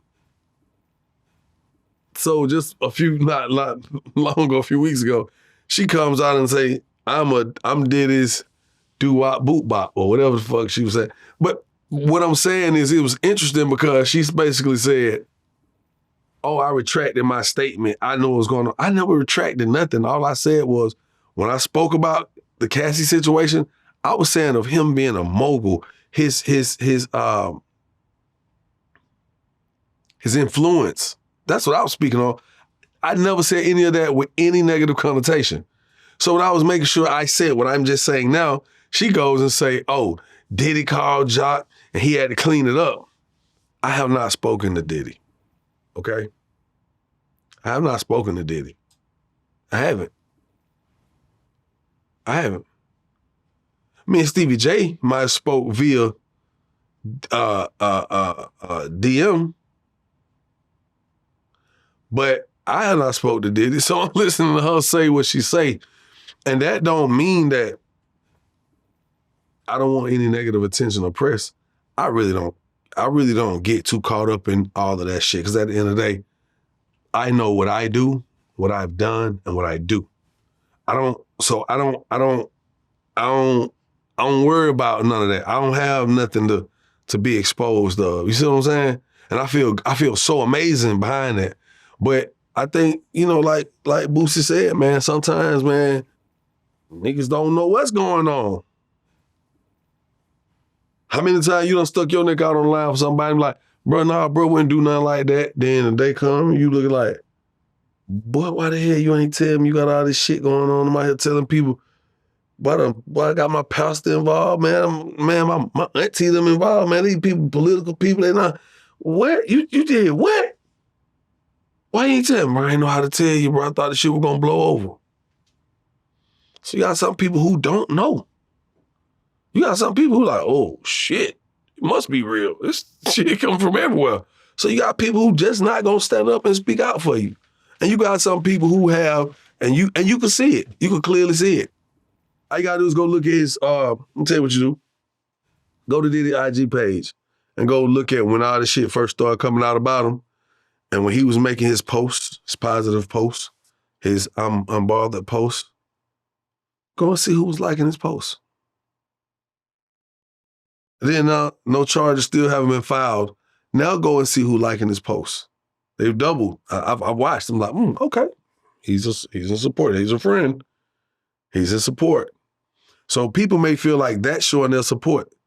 So I'm not gonna say people not stepping up and speaking for him. It's because it's kind of hard to step up and be like, it's like me saying, I know Diddy ain't did no shit like this. I ain't never said that. All I said is, I've never seen him do anything like this. I feel like man is capable of doing anything. Humans are capable of doing anything. I just, me personally, I've never seen him do nothing. But I can't get on the stand and take the stand and say, I know for a fact he's never done wrong to anybody. I can't say that because I don't know that. So you got a lot of people who don't want to get out there and be like, nah, he ain't did nothing like that. Because they don't really know. But like I said, they speaking out and they support this. You'll see it when he posts it and they write on his page, you got this champ. Support you, brother. That's real. Just go and read the post. That's how you see that. It's support, though. It's just not as vocal as one might like to see people step up with, but it's there a little bit. You know, I think, the first law of the land is self-preservation. We all know that. Okay, so do you think he'll ever be charged? Do you think? I don't know, man. The feds just winning the man shit. It still ain't nobody said nothing yet still. That was how long ago? Got to be a month and a half now. I mean, but the Fed, let's not get it twisted. The feds are notorious for building a case. So just because they haven't come with charges 5 minutes after they leave your house, that don't mean that they're not working behind the scenes. Hey, man, please believe it. Yo, I have gotten letters in the mail saying that I was a part of phone calls. I'm like, well, who phone calls are I part of? And that should show you the person phone call, the phone number, the date, the length of the call. You like, oh, by your phone tap. What? Well, they already built the case, so whatever you're talking about, it's already, you know what I'm saying? So I don't know, man. I just think that it's got to come to a head really soon. Well, Tony Yayo, he said people will feel sorry for Diddy if he got 50 years in prison. Look, like at the end of the day, niggas got their jokes and all that, but even Five and everybody, they had their jokes, but you think if we see Diddy get 40, 50 years, niggas ain't gonna feel sorry for him? Yeah. Niggas is gonna be like, damn. So right now, I think that the Diddy hate train is in full effect. But if Diddy did get locked up, I agree with Yayo. I think people will feel sorry. Yeah, man changed a lot of people's lives. And at the end of the day, man, I still don't even see it as a hate train as much. I don't. I just see. I do. I just see social media has definitely been used to weaponize, this whole process against him. And that's anybody. If there's enough money involved, but to get the world to turn on you fast, really, really fast.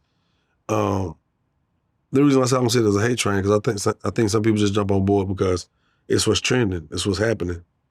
If that's the case, rap music is hate music. That's the whole concept of rap music is hate train, because there's a lot of hate that we spew in the music. So we could just say this is hate music, or this is a hate train every time a rapper drop music. So that's all. I'm not to get too technical because I know you're ready to go bar for bar with me. But I'm just saying, like, I don't know if it's all just hate. I think some people are just opportunists. And here's the opportunity to get a joke off. Here's the opportunity to say, I'm with this side or that side. You know what I mean? Nah, the reason I say it's a hate train, I think it's human nature, and especially within our community, when you winning, indiscriminately winning, for as long as that man has won, I call people like Puff a sore winner. And what I mean by that is, Puff, he won on such a high level, but he was one of them nan niggas, like, look what I got, and you ain't got it. Like he lets you know, I got it. Yeah. And I think that breeds hate. It breeds contempt. It does. And when you have won for as long as he has, jealousy, all that there you shit. go. Envy, jealousy. I think it's human nature. But to tie That when into people that, see, go ahead. to tie into that, I mean, just to add to that, human nature is also, if I believe you did this shit, it ain't just hate. It's someone has fed me a certain amount of information that has made me believe that you're guilty of something. That's not necessarily a hate. It's almost a manipulation of sorts. You know what I'm saying? It's like I'm being manipulated to feel this way about you.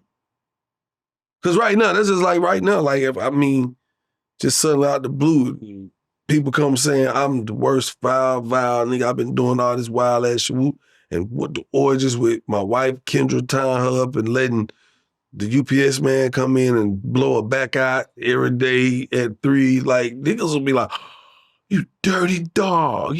I knew it. I knew he was wrong." You know, it'll be I can't stand him.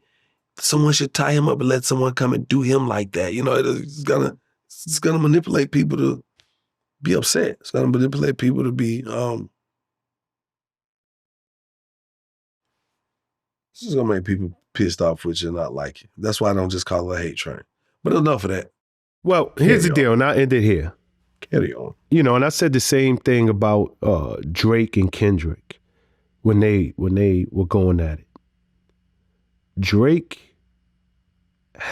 Kendrick, let's not get it twisted. This man got something like 17 Grammy Awards. Kendrick is one of the top selling artists of all time. But he moves so much differently than Drake moves. Drake has been winning since 2008 consistently. Drake has Grammys. Drake has slept. Drake has slept with, you know it's bad when chicks in the hood who should have no access to Drake, somehow or another, you hearing that Drake hit homegirl from apartment 3H, you like, how in the hell did he even find her? Like, with Drake, she was in the right place at the right time. Whatever it is. But the bottom line I'm trying to make is Drake would have had to spit something so immaculate. He would have had to spit something that was so decidedly incredible to win that battle. That battle, I don't take nothing away from Kendrick. I don't. But I think that Kendrick had an edge in the sense that people actually wanted Drake to lose because he's been winning so big for so long. Yeah. Did you hear that Christian Combs song, Pick a Side? Yes, I did. What'd you think? I think your homie said, I got a man up regardless. This is my dad. This is legacy that you cats is messing with. And why not? It's the perfect time. It's almost like somebody like, when you sit back and you look at these niggas talking about beef, you want to beef, this is the time you want to get something off your chest. Because y'all going through something. They're going through something. They probably in a space they ain't even ever been in since he been on. You know what I'm saying? So, I salute him. Did he snap? The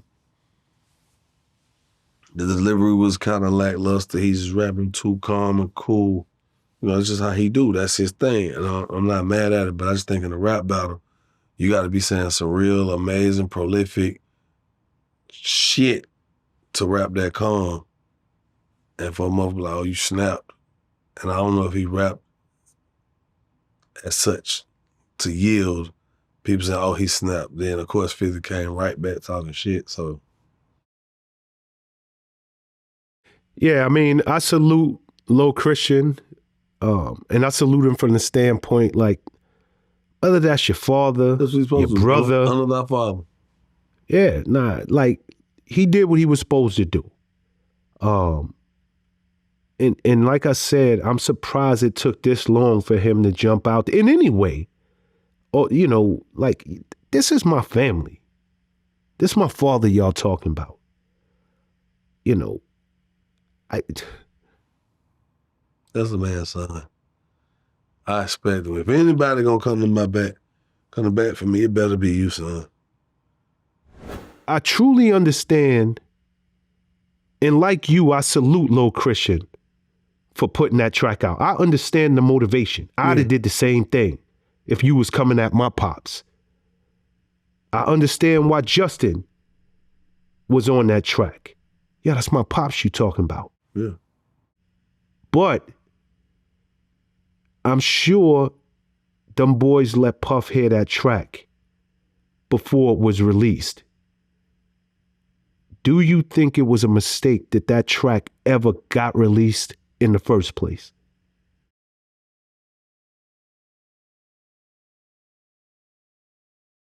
Is this on? Yes. Taking up for his dad? Yes. A mistake? No. Maybe you're not. Maybe let me articulate my question different. Do you think Puff should have allowed that track to go out because now his children are directly in the line of fire? They already in the line of fire. What do you mean? They're already directly in the line of fire. I mean, at the end of the day, shit, they out here, people talking. People talking. At the end of the day, hey, like I said, everybody else around here got beefs and doing all this. If nothing else, say something, speak up. Show them where your heart at. Ain't nobody finna mess with you. Show them where your heart at. I mean, of course, you saw 50 came right back and trolled. Which you knew he would? Well, it worked. But that's the reason that I'm asking. And here's the deal. 50 trolled, but he kind of laughed it off. You know? He didn't go too hard. But it was still trolling. Laughing it off or not. I could threaten the shit out your life and laugh it off. Shut up. Man, Sean, man, I'll shoot the shit out you, boy. I'll leave your ass stinking, man. I'm scared, Sean. Nah, for real, I'm just talking shit. I'm just a little scared, Sean. But I meant what I said. Like, I mean, he laughed it off, but we both know 50 could be with the shits at any moment. Any moment. Well, again, you know, I think the kids... 50 got niggas around him who gonna be with the shits. I remember I was just at the Lovers and Friends joint 2 years ago. Was it 2 years ago? Last year? Maybe last year. Yeah, last year, I think. When it was, yeah. Maybe before that. Last year. Whatever. And you know when your boy Uncle Murder does the year-end wrap-up. Yep. I mean, you know, you got a certain level of nuts and moxie to just talk about a lot of people at one time. Cause you could like fester up a lot of energy.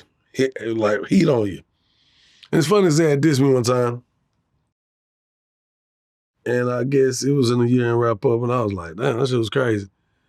But it's funny, that shit was crazy. He said that shit. So when I saw him, guess what he said to me? He walked right up to me. I see 50. 50 like, Jock, what up? This nigga, Uncle Murray walk up like, Jock, you not mad at me? You mad at me? You not mad at me? We good, right? We good. You not mad at me? I'm like, hell, we good. He like, all right, cool. So it was like, I'm addressing beef head on.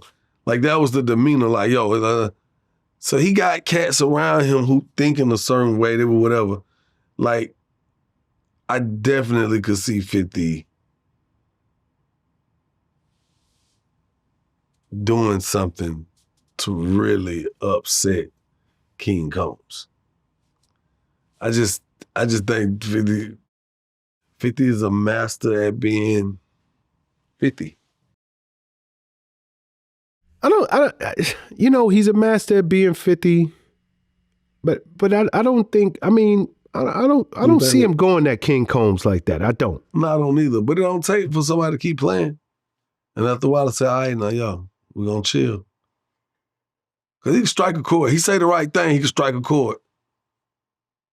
He was trying to still keep it, like, respectful in the sense, kind of, put the rap to it. But the wrong information come out or something be said, and some, like the man mom, come up in some, you know, how they already made accusations of, you know, Diddy, and Kim. You know, it's a lot of strong allegations out here. All it takes is somebody to say the right thing and just and King Kong might fuck around and say something to push somebody's buttons. You just never know. He's still a grown man. He out here living his life. He popping bottles. He fucking. He getting money. He moving how he want. He's a grown man still. And all it takes, again, is somebody to piss him off and he level up one and send one of them lines that touch somebody's feelings in an inappropriate way. Don't think it can't happen. You know, kids can hurt your feelings worse than your peers. A child tell you the truth. And I'm not saying King Combs is a child, but that's kind of why you feel like 50 won't do that to him. So I don't have to say it. You're saying it. Like, you're not gonna do that to him. He's a baby, man. You know, King Combs, he's King Combs. He's Diddy's son. He's a baby. He's a kid. No, he's a grown man. That nigga probably don't smash more badder chicks than me and you together. You know what I'm saying? He's a grown man. So don't think that if it gets to a level of aggression and there's a sense of urgency that'll be addressing shit, don't think 50 won't have to like man up and be like, all right, look, this shit was all cute and shit when your daddy was, you know, when your daddy was around this motherfucker, look at him try that shit over with now, little nigga. I do something to you, take that shit down. I can see 50 telling you that. Not saying that 50 would, I'm just saying I can see that. Let me call 50 right quick. Let me see. Yeah, okay. You want me to call him? Yeah, go ahead and call him. Hey, Curtis. What? Yeah, man, it's John. What's up, boy? Yeah. Yeah, I'm down here doing Vlad TV right now and shit. Oh, no, I ain't talking to Vlad. Vlad don't really interview me. Shawn Prez do. Oh, no, we ain't. Say what? Okay, I'll tell him. All right, cool, enjoy yourself. Yeah. 50 said keep your name out your mouth. I should have put it on speakerphone, but I ain't know if you want to talk to him or not.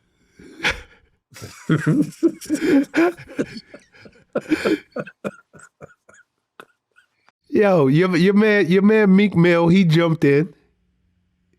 Meek Mill jumped in. You know, pretty much saying, why you picking on the kid? Of course, 50 Cent. 50 don't give a boy. Now, to 50, that's fair game. I just told you, grown. The man pay taxes. He busting nuts now. No, I'm talking about Meek Mill. When Meek Mill responded to 50, and said 50 went right back at Meek. Because to 50, that's fair game. Like now. That's what I'm saying. Yeah. Are you saying Meek is fair game? Yes. Oh, yeah. I mean. Yeah, but. He got to. Meek still an old rapping ass nigga, no? Don't be getting caught up in all these allegations and shit. Meek still can rap now. And he a grown man. And he got foot soldiers too. He got niggas in the streets too. It's a certain level that even 50 not gonna play with. You know what I'm saying? It's a certain level of like, I know the possibilities things could happen if I don't nip this shit in the bud right away. So respond instantly. Yeah, I mean, we see where that one go. But let me put my shades on. Salute to Meek Mill for standing up for his man. It's admirable. You got to give it to him. Okay, Jock. Oh, yo, you know what's crazy? Everybody beefing. It ain't even just in rap music. Did you see Shannon Sharp and Shaquille O'Neal? They got a little feud going on? What in the... I just told you. Didn't I not say this?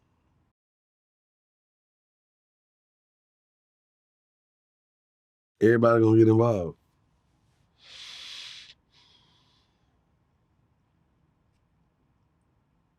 I think when people seen Cat Williams stand on his square and say, I'll take on anybody, I think Cats was like, yo, this my year. It's my Cat William year. It's my Kobe year. Just like niggas is like, it's my year. Like everybody feel like, yo, you can get it too. Like, all right. You know, I just think hip hop has infiltrated every aspect of the culture, whether it is sports, any type of entertainment. You know, people forget Shaq come from this lifestyle. Shaq actually sold a gold record. So Shaq is no stranger to hip hop beef. You know, but this, you know, it's crazy because this, and I don't even want to call it beef. Let's say they're having a disagreement. They're having a moment. Their little feud started when Shannon called Shaq out for disagreeing with who should be the NBA MVP this year. Then Shannon went ahead and criticized Shaq's work ethic. And Shaq responded with, yo, I work less than you, but I work more than you. That's that slick talk. Man, but that boy ain't lying. And then Shaq had the nerve to drop a diss record. Kobe, tell me how my ass tastes. Shaq been doing that for years. Man, I don't even know, man. Some people I don't even want to hear beefing. I don't even want to hear nobody. I don't want to hear Shaq beefing. You don't want to hear Shaq beefing, do you? No, I don't want to hear Shaq beefing. Let's take this conversation somewhere positive. Let's go. My man Dep is home. Shout to the deputy. G-Dep is home. You get a chance to speak to Dep since he been home? I haven't, brother. How long was he going away? 14 years, I think. How long? 14. It's cold-blooded right there, boy. Yeah, that time, everything different. He done got home. Yo, you know something? Were you at the label when Dep was there? So when you were signed to Bad Boy, Dep had already come and gone? Yeah. Did you ever meet Dep? I feel like we did. Yo, that's I feel like crazy. he was done, and I met him like somewhere, just like few times here and there, something like that. Damn, you know, my memory, I thought y'all was there around the same time. Well, anyway, Dep always been a good dude. I want to get him up on his platform and sit down and speak to him. Always been a good dude. You know, I'm so happy he's back home. He's trying to do his music. He's back in the studio, so I'm looking forward to it. I've always been a big fan of his work, so shout to my man Dep. Yo, NBA Youngboy, he got hit with 63 charges over prescription drug fraud allegations. Are you familiar with this case? Which one? NBA Youngboy getting 63 charges. You know, I'm not, you know what's so crazy? I heard about it. You know, we kind of reported on it. It was a lot of, but it kind of like, it hit and then it's like, you know what I'm saying? It ain't like it's on the forefront right now like the YSL case or some shit. But it hit. But I do know them some real charges. Yo, he's looking at some real charges. I mean, I think it's 63 felony charges. This is real, and this could result in some real time for him. Man, that's crazy. I mean, I be really wondering, man, like how? Because wasn't it for some pills or something? Yeah, they're saying that he impersonated a doctor, or he was part of some ring where they was impersonating doctors. Or something, right? Yeah.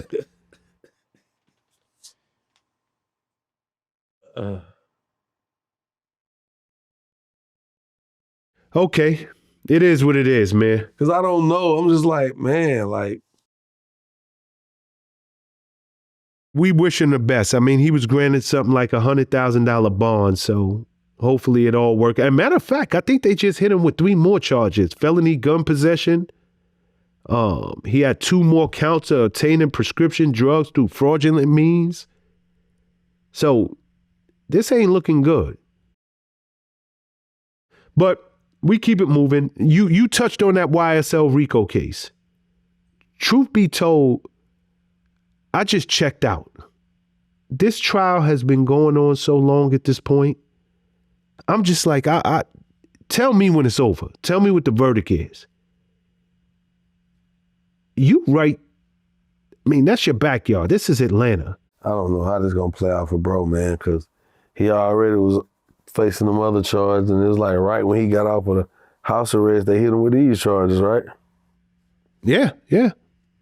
Man, I don't know, man. I just want to believe that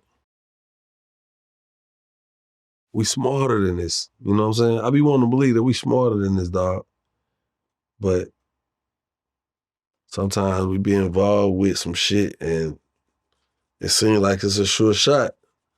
But you always know in the back of your mind that this shit don't work out the right way, I'm gonna have to eat these charges. And I guess bro just he gonna have to eat these charges. You know, part of me feel like he might beat this thing. Mm-hmm. You know, this trial, it's been taking forever and it's got so many twists and turns and it just don't feel like the state really got it all together. It's not that he's gonna lose it. It's the state feels like they gonna lose it.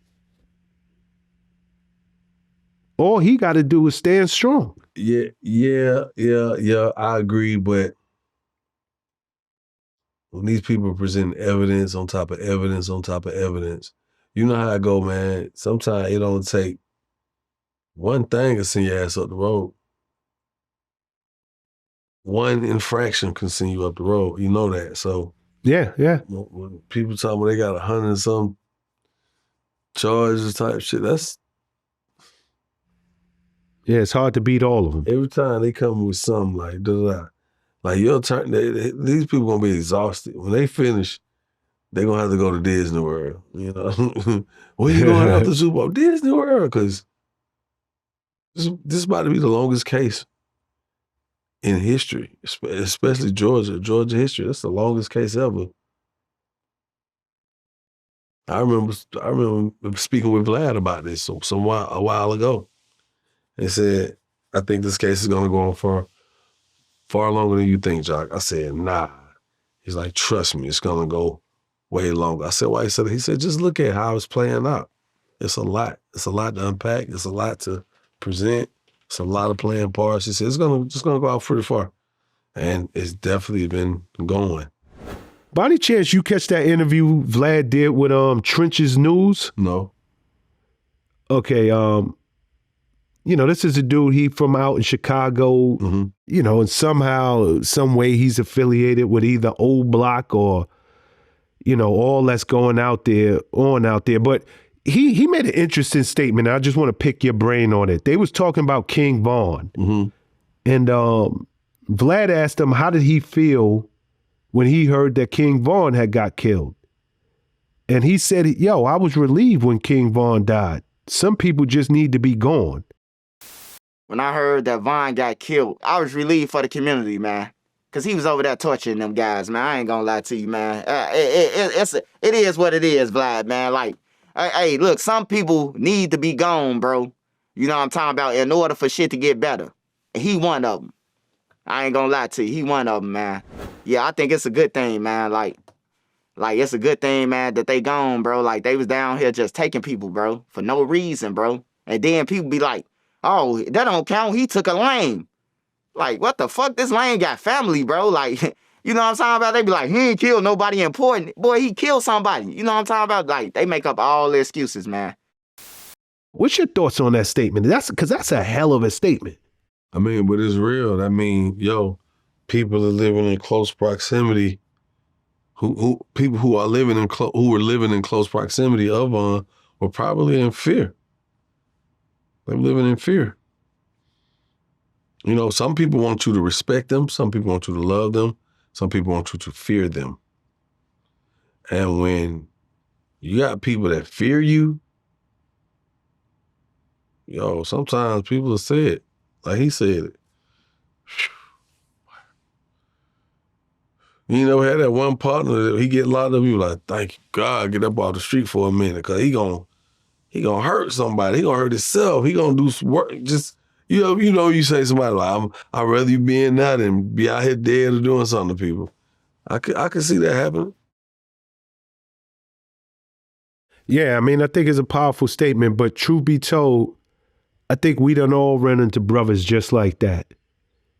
You know, you don't want to see people lose their life, but this world sometimes is just a safer place. Nah, it is. With some people not in it. It do feel like that sometimes. Yeah. It's a relief. It's almost like, woo. All right, hold on. We can breathe for a minute. Because some cats do be menaces to society, man. That's a real title. A lot of make-believe title. Some cats really do be menaces to society, dog. And not saying that Von was. I mean, I would be hurt to hear one of my mans from around the way say that shit. Some people need to be gone. Like, but sometimes you have to respect a person's honesty, especially when you ask them a question. It's just a certain level of respect you gotta have for them. Yeah, I mean, I agree with you. All right, switching topics for a second. Jeezy and Jeannie Mai. Whoa.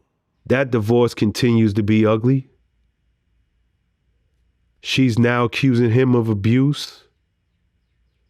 Jeezy is fighting back like, yo, that's some BS. These are fraudulent allegations. She going straight from the textbook. Things ain't work out. She wanted me to have another child. I didn't want to have it, so now I'm an abuser. How you think that case is going to play out?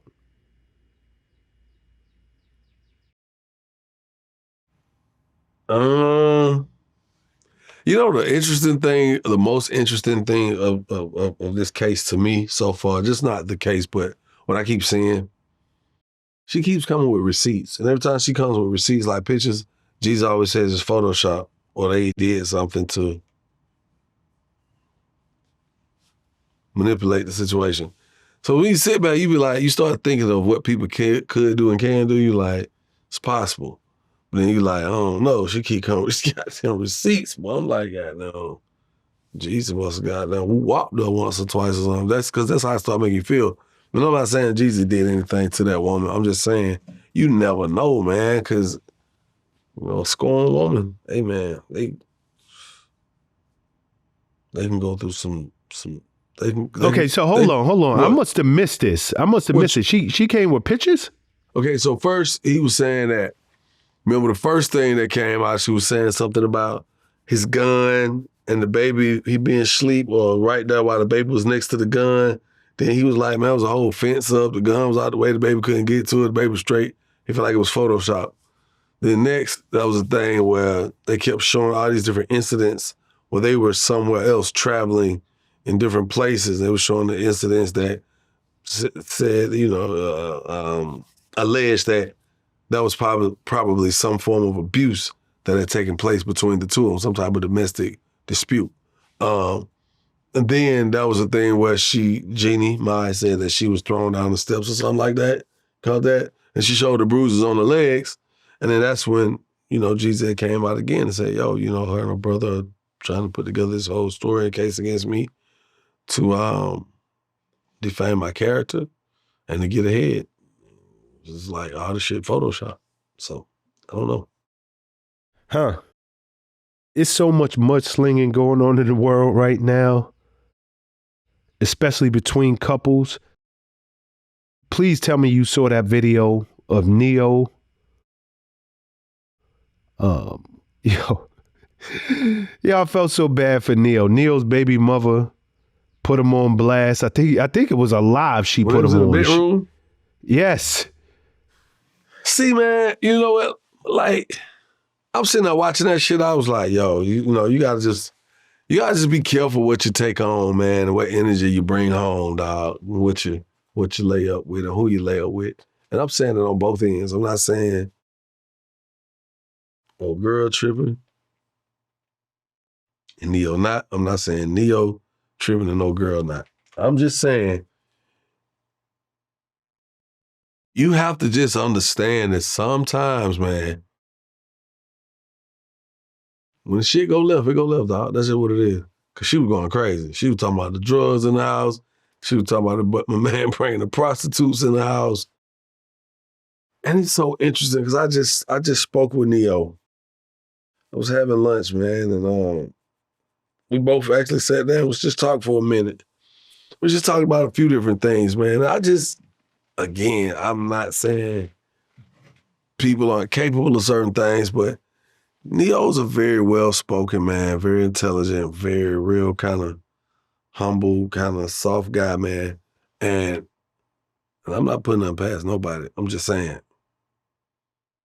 some of the stuff that girl was saying, I ain't believe it. I just didn't. Yeah, he was even looking like. But did you see? But like Neo was like a deer in headlights because the accusations was crazy. He like prostitutes around the kids. But you don't know something. I felt so bad for this man. Real talk. I felt so bad for him. Down, man. Once you piss him off, once you piss a woman off, she'll put some shit out down your ass if you keep playing with her. Keep playing with her. Nah, I felt so bad for this man because he knew he was on live. And no matter how he reacted, it was the wrong way. It was going to be bad for him. So he literally just had to eat this. And the crazy part about it is the very next day, she came out and apologized to him. Literally the next day, 24 hours later. You know why? That man held his composure, like you said. That's really looking at adversity in the face. Like right there in the face. Like, this is really adversity in my face. Because the man really, like you said, held his composure. He didn't get crazy. He could have went crazy, said anything, stormed out, through pillars. Because at the end of that, he just remained like, just looking like, damn. And then for her to come out and apologize, it's like, I can't be with you after that. I can't see it. Random question for you. You got baby mothers. Has any of your baby mothers ever done anything remotely close to what Neo's baby mama did to him?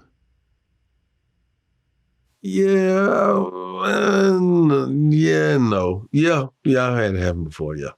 Are you serious? Yeah. Damn. Yeah, it's happened before. My oldest son's mom, I got into it with her one night, and then my ex-wife got on the phone with her, and they got into it, and my ex-wife was just like, I'm not dealing with it, I hung up the phone. And so instead of her paying a full month child support, I think my wife left off $500. So she got like $1,500. And some kind of way, man, she asked she was upset, man, you know. And I don't want her to see this get upset because we're in a great space now, you know what I'm saying? Our son is 24 years old. She and I are friends, and this is not to belittle her or, you know, defame her character, but this is what happened.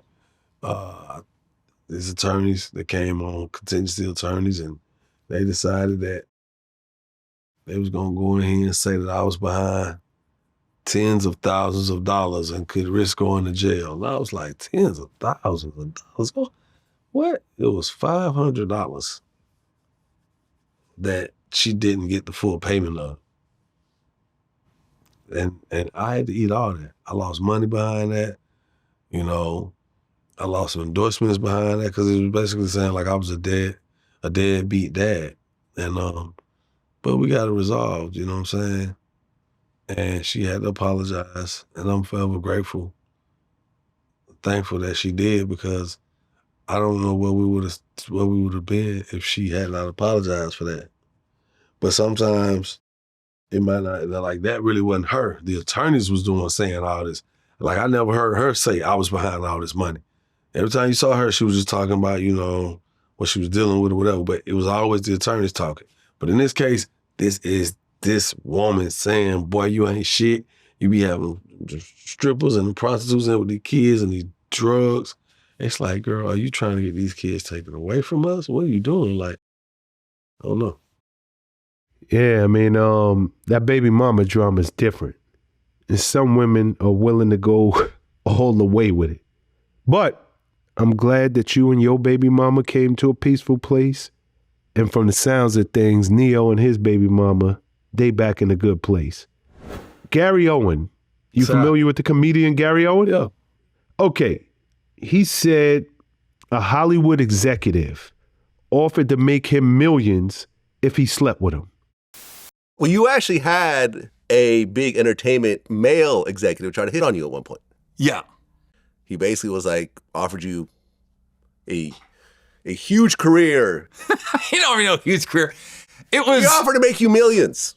Said he could make me millions. Yeah. For a small fee. He didn't out. Here's the thing. I hate it when people act like I won't out this guy and I was complicit and I'm part of the problem. I always tell people, you are allowed to hit on people. Yeah. It's nothing Gay against or straight, anybody that's married. trans, You whatever. had to hit on your wife. Yes. Right? So the guy hit on me. There was no promises, like, other than that, obviously. But there wasn't no, like, you're not going to get this job, because I still got the job I was in the room for. So there wasn't like the guy took away work from me. There wasn't no Terry Crews shit. I wasn't touched. There was no pro. It was just like, in the room when somebody's hitting on you. I think it's happened to me 3 or 4 times in my entire life. Yeah, me too. Yeah. That a gay guy was just hitting on me. And unsolicited, like, whoa, wow, this guy's really coming on to me. So it happens. This just happened to happen in this guy's office. So when Kat talked about it, and then people were asking me, I was like, yeah, it happened to me once. I go, and I'm talking about in the entertainment business, where it was obvious. If a Hollywood executive offered Young Jock parts in every one of his movies, I'm going to make sure you cast in some of the biggest movies on the planet. But you got to let me blow your back out. Man, get the fuck out of here. I ain't gonna never get them rolled, dog. I ain't gonna never get them rolled, dog. Damn, that's fucked up. Damn, I ain't gonna never get them rolled. Yo, Jock. Bro, I wouldn't even have a conversation with you no more after that. If you say some wild shit to me like that, like, I'm like, how dare you? How could you say such a thing? This is a mockery. You know what I'm saying? Like, no. Listen, let me tell you something.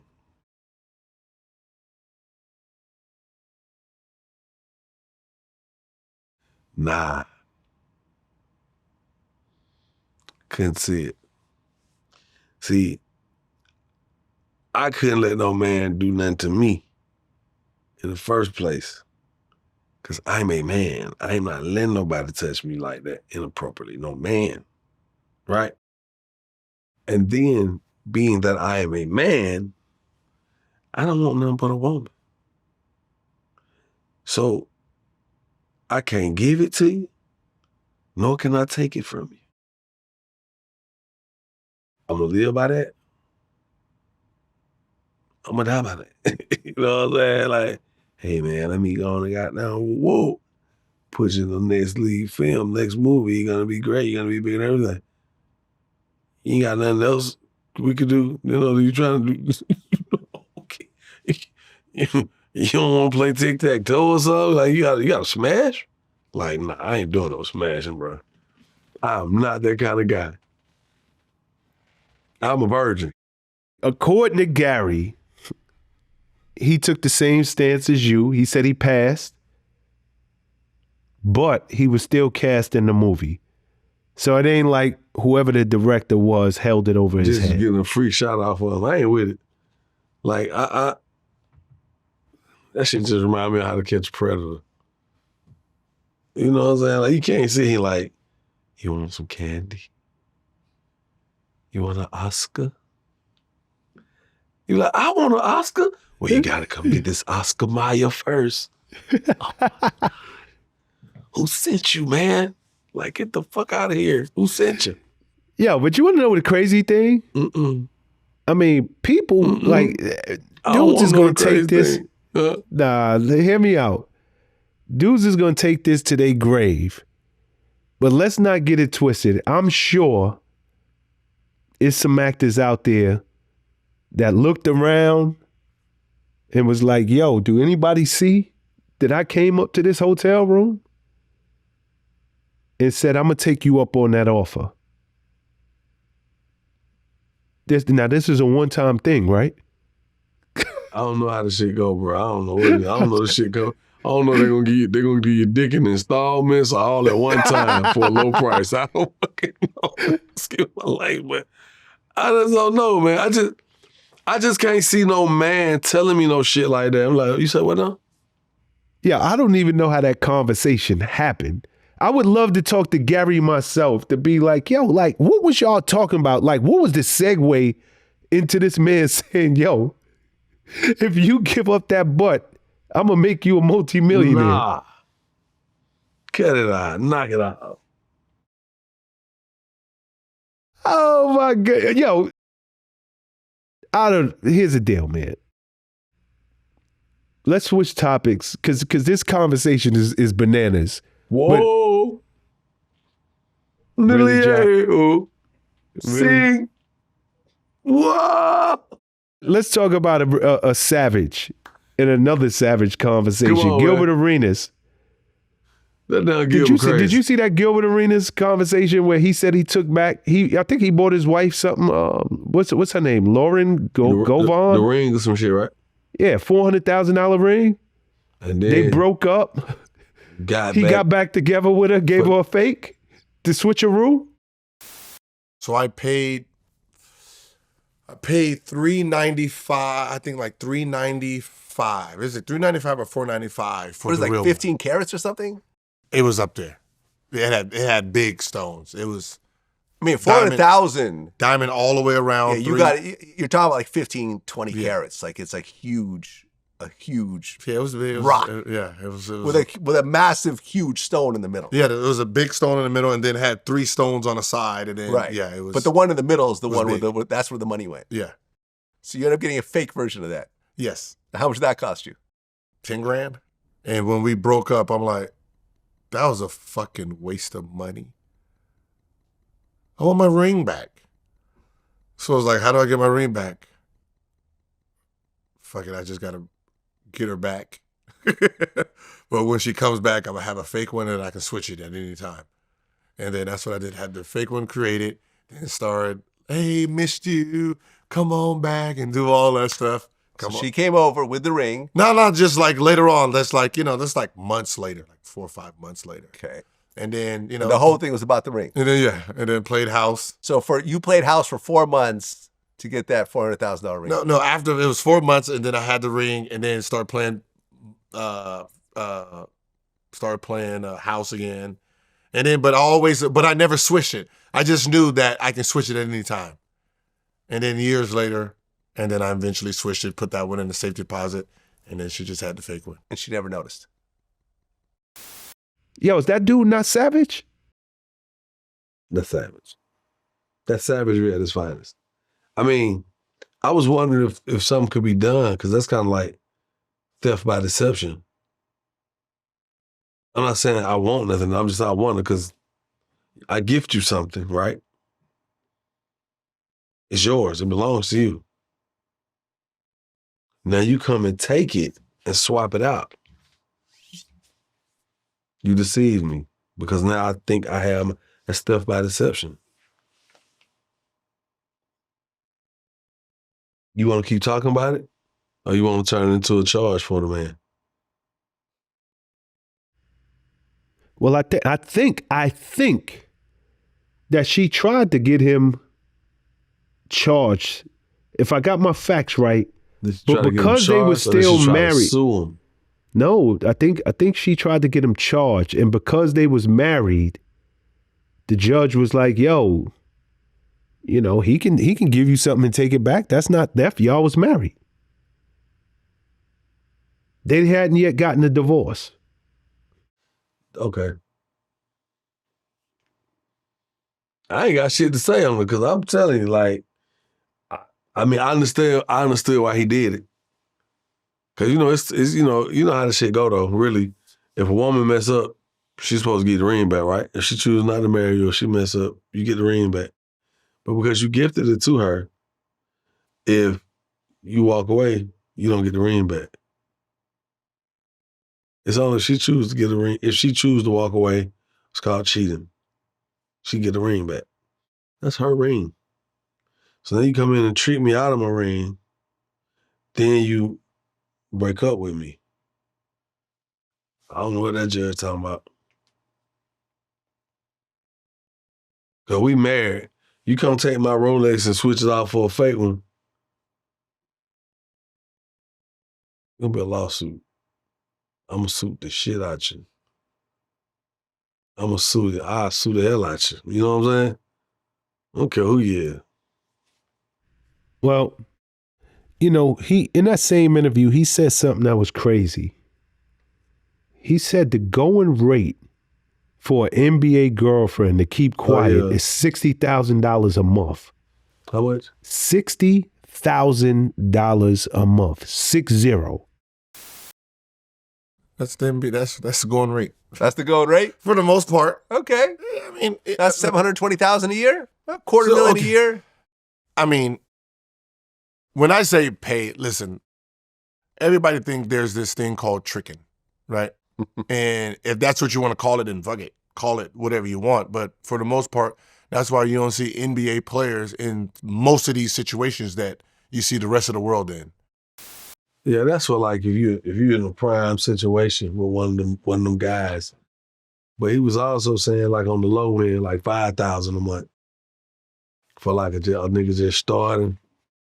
He $5,000, baby. You know what I'm saying? Make sure you good. A little something, take care of yourself. Get you a little lounge shop meal when you go out, you know what I'm saying? Get your little hookah. I know you want that little bag over there. They doing it. I know plenty of chicks date NBA cats. That's a part of it. They want what they want. They willing to pay for it. They pay them a few dollars a month. So at least they be out.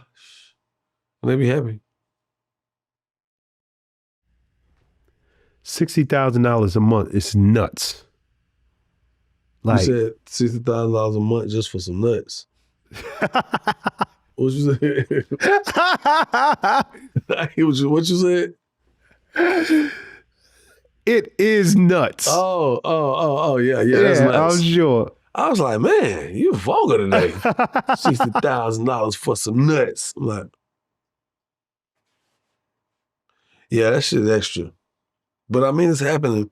Man, you got cats who got these, man, 30, 40, 50, $60 million contract. That ain't nothing. $60,000 a month, man.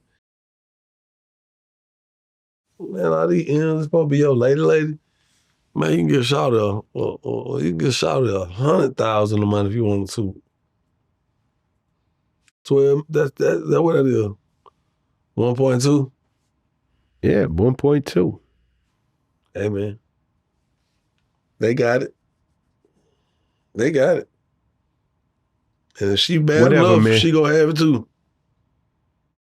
I mean, I'm gonna put it like this, man. Maybe I just ain't bump into that chick, but ain't no chick worth $60,000 a month to keep her mouth shut. If you ain't got $60,000 to give away a month, of course, it ain't gonna make sense to you.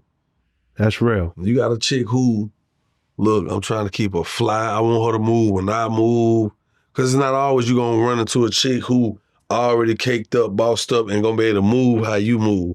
Now, you got a chick where you can find her lifestyle where she could take $10,000, at least, I'm saying $7,000 to take care of her bills, make sure she got a little whip, make sure she paying her insurance, make sure she can pay her rent or mortgage. $7,000, that's cool, right? That's modest, I would say. Now you got another 53 to play with. Stay looking good with me, for me. Move when I tell you, move how I tell you. You know what I'm saying? I want to make sure you good. Take care of your mom, give your mom a little money, you know what I'm saying? $60,000 ain't shit for them niggas, man, getting that kind of money. That ain't nothing. That ain't nothing. Nothing. Like you said, if you got 60,000 to give away a month, then I guess you can think like that. I mean, it's like a cat making $600,000 a month. He give up 10%. $600,000. So I mean, in 10 months, that's 6 million. You see, was that 7.2 in a year? I'm just saying, like 60,000. You got like you baffled by it. You can't believe it. Oh, you done got too old to trick off. Listen to me. I'm listening. I don't care who you are. $60,000 a month to keep yourself. That's your thing. That's your boo thing. It's good. Like, come on, boom. All right. I hear you. But I can't necessarily agree with you. It ain't like you might not even date the broad, but 7 months. She might not be getting that money, but 3 months out of that time, that's why you be like, all right, I'm done with her. You just never know. It sound good. Y'all gave a chick $60,000 a month. I gave a chick $60,000 a month one time. How long you with her? I about with 3 months. Like, it ain't, it just sound like, oh my God, you hearing I'm giving her allowance every year. That's what you're hearing. You're not hearing, hey, this right here, I'm gonna make sure my baby's straight. Whatever. That boy said, bitch, you can't even get $600 a month. You tell me. Whatever. Russell Simmons, his daughter, Aoki Simmons, she was spotted on vacation. I think she like 21 years old. She was spotted on vacation with a 65-year-old entrepreneur, restaurateur. And her mother, Kamora Lee, was basically like, yo, when I saw the pictures, I was a little embarrassed. Yeah, she said she was a little embarrassed. Because, I mean, it's almost like, baby, what you out here doing with this old ass man? I know he doing some wild shit to you. He doing it for the change. But she had told her pops, hey, man, if I can't get more allowance, I'm going to have to go get me a sugar daddy. He was like, why would you say that to me? She was like, I ain't going to say nothing else. Bing! Popped up with his ass. Like, I tried to tell him.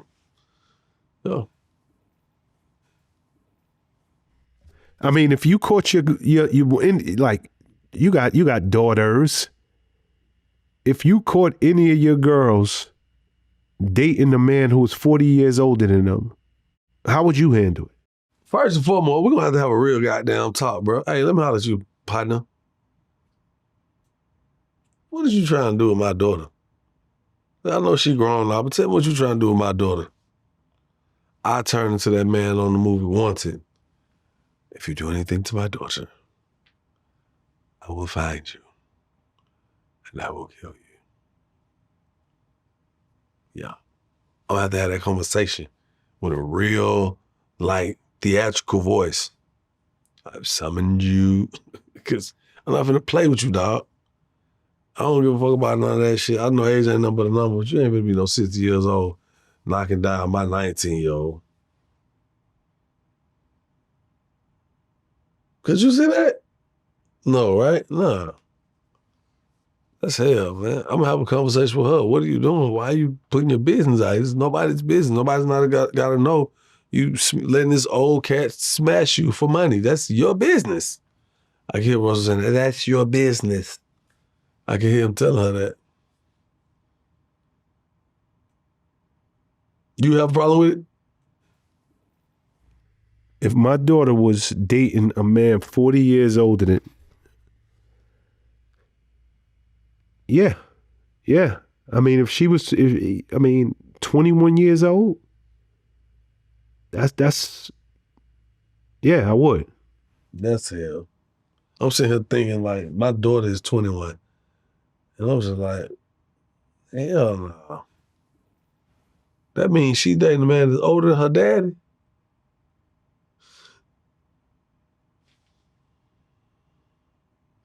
That man older than her daddy. I mean, love who you love, man, but I mean, at the end of the day, I'm sure she'll learn a lot from this man. So I'm not gonna say I completely, totally knock it. And if he's taking care of it, then so be it, man. Because at the end of the day, I could try to stop it all I want, but when I'm not around, she's still gonna be there. And then there's gonna be a sense of resentment. I'm gonna feel disrespected. She's gonna feel disrespected. He's gonna feel unwanted. Then he and I will have this crazy energy amongst. So nah, I'm not going through all that. Look, you want to date that man? Let me just give you some game, baby. This is how I go. Here's a rundown, a complete rundown. This will shield you. Man, this should protect you. You know what I'm saying?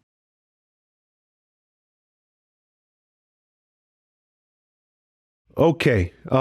You know, you raise a great point. Love who you want to love, but you know, I would have a problem with it. I would. I can't. I'm a man. I can't say that I wouldn't. Stop it. She grown. No, I get it. I mean, but 21 years old, she's still a baby in my eyes. Yeah. And that's a hell of an age difference right there. And, you know, me being her father, I want her to experience life. That's a lot. You know, it is. Legally, one thing, she won't be out here living fast. No, absolutely she won't be living not. a fast life. You know what I'm saying? No.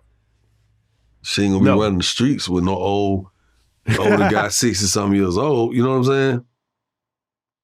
So it may be something there to unpack. You know, it's a give or take situation. Given he's much older, you know, he's gonna teach her a lot. He's gonna expose her to some things that she probably.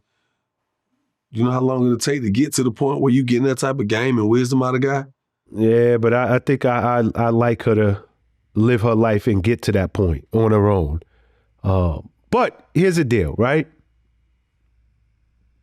If he treating her with respect, you know, he taking care of her, it's not my cup of tea. I understand that older men have been dating younger women for years. I just wouldn't want my daughter to be that younger woman dating that older man. I get it. Real talk. I get it. You touched on something earlier, and I'm going to leave this conversation on this. Schoolboy Q, he said rappers ain't nothing but content creators now. And you kind of segued into that without even knowing earlier. Would you 100% agree with that comment he made? That's what it is. They are content creators. Because here's the one thing you got to keep in mind. Not only do they sit here and they fathom up these stories, whether I said fathom. They conjure up these stories, whether they're true or false, reality or not. Then they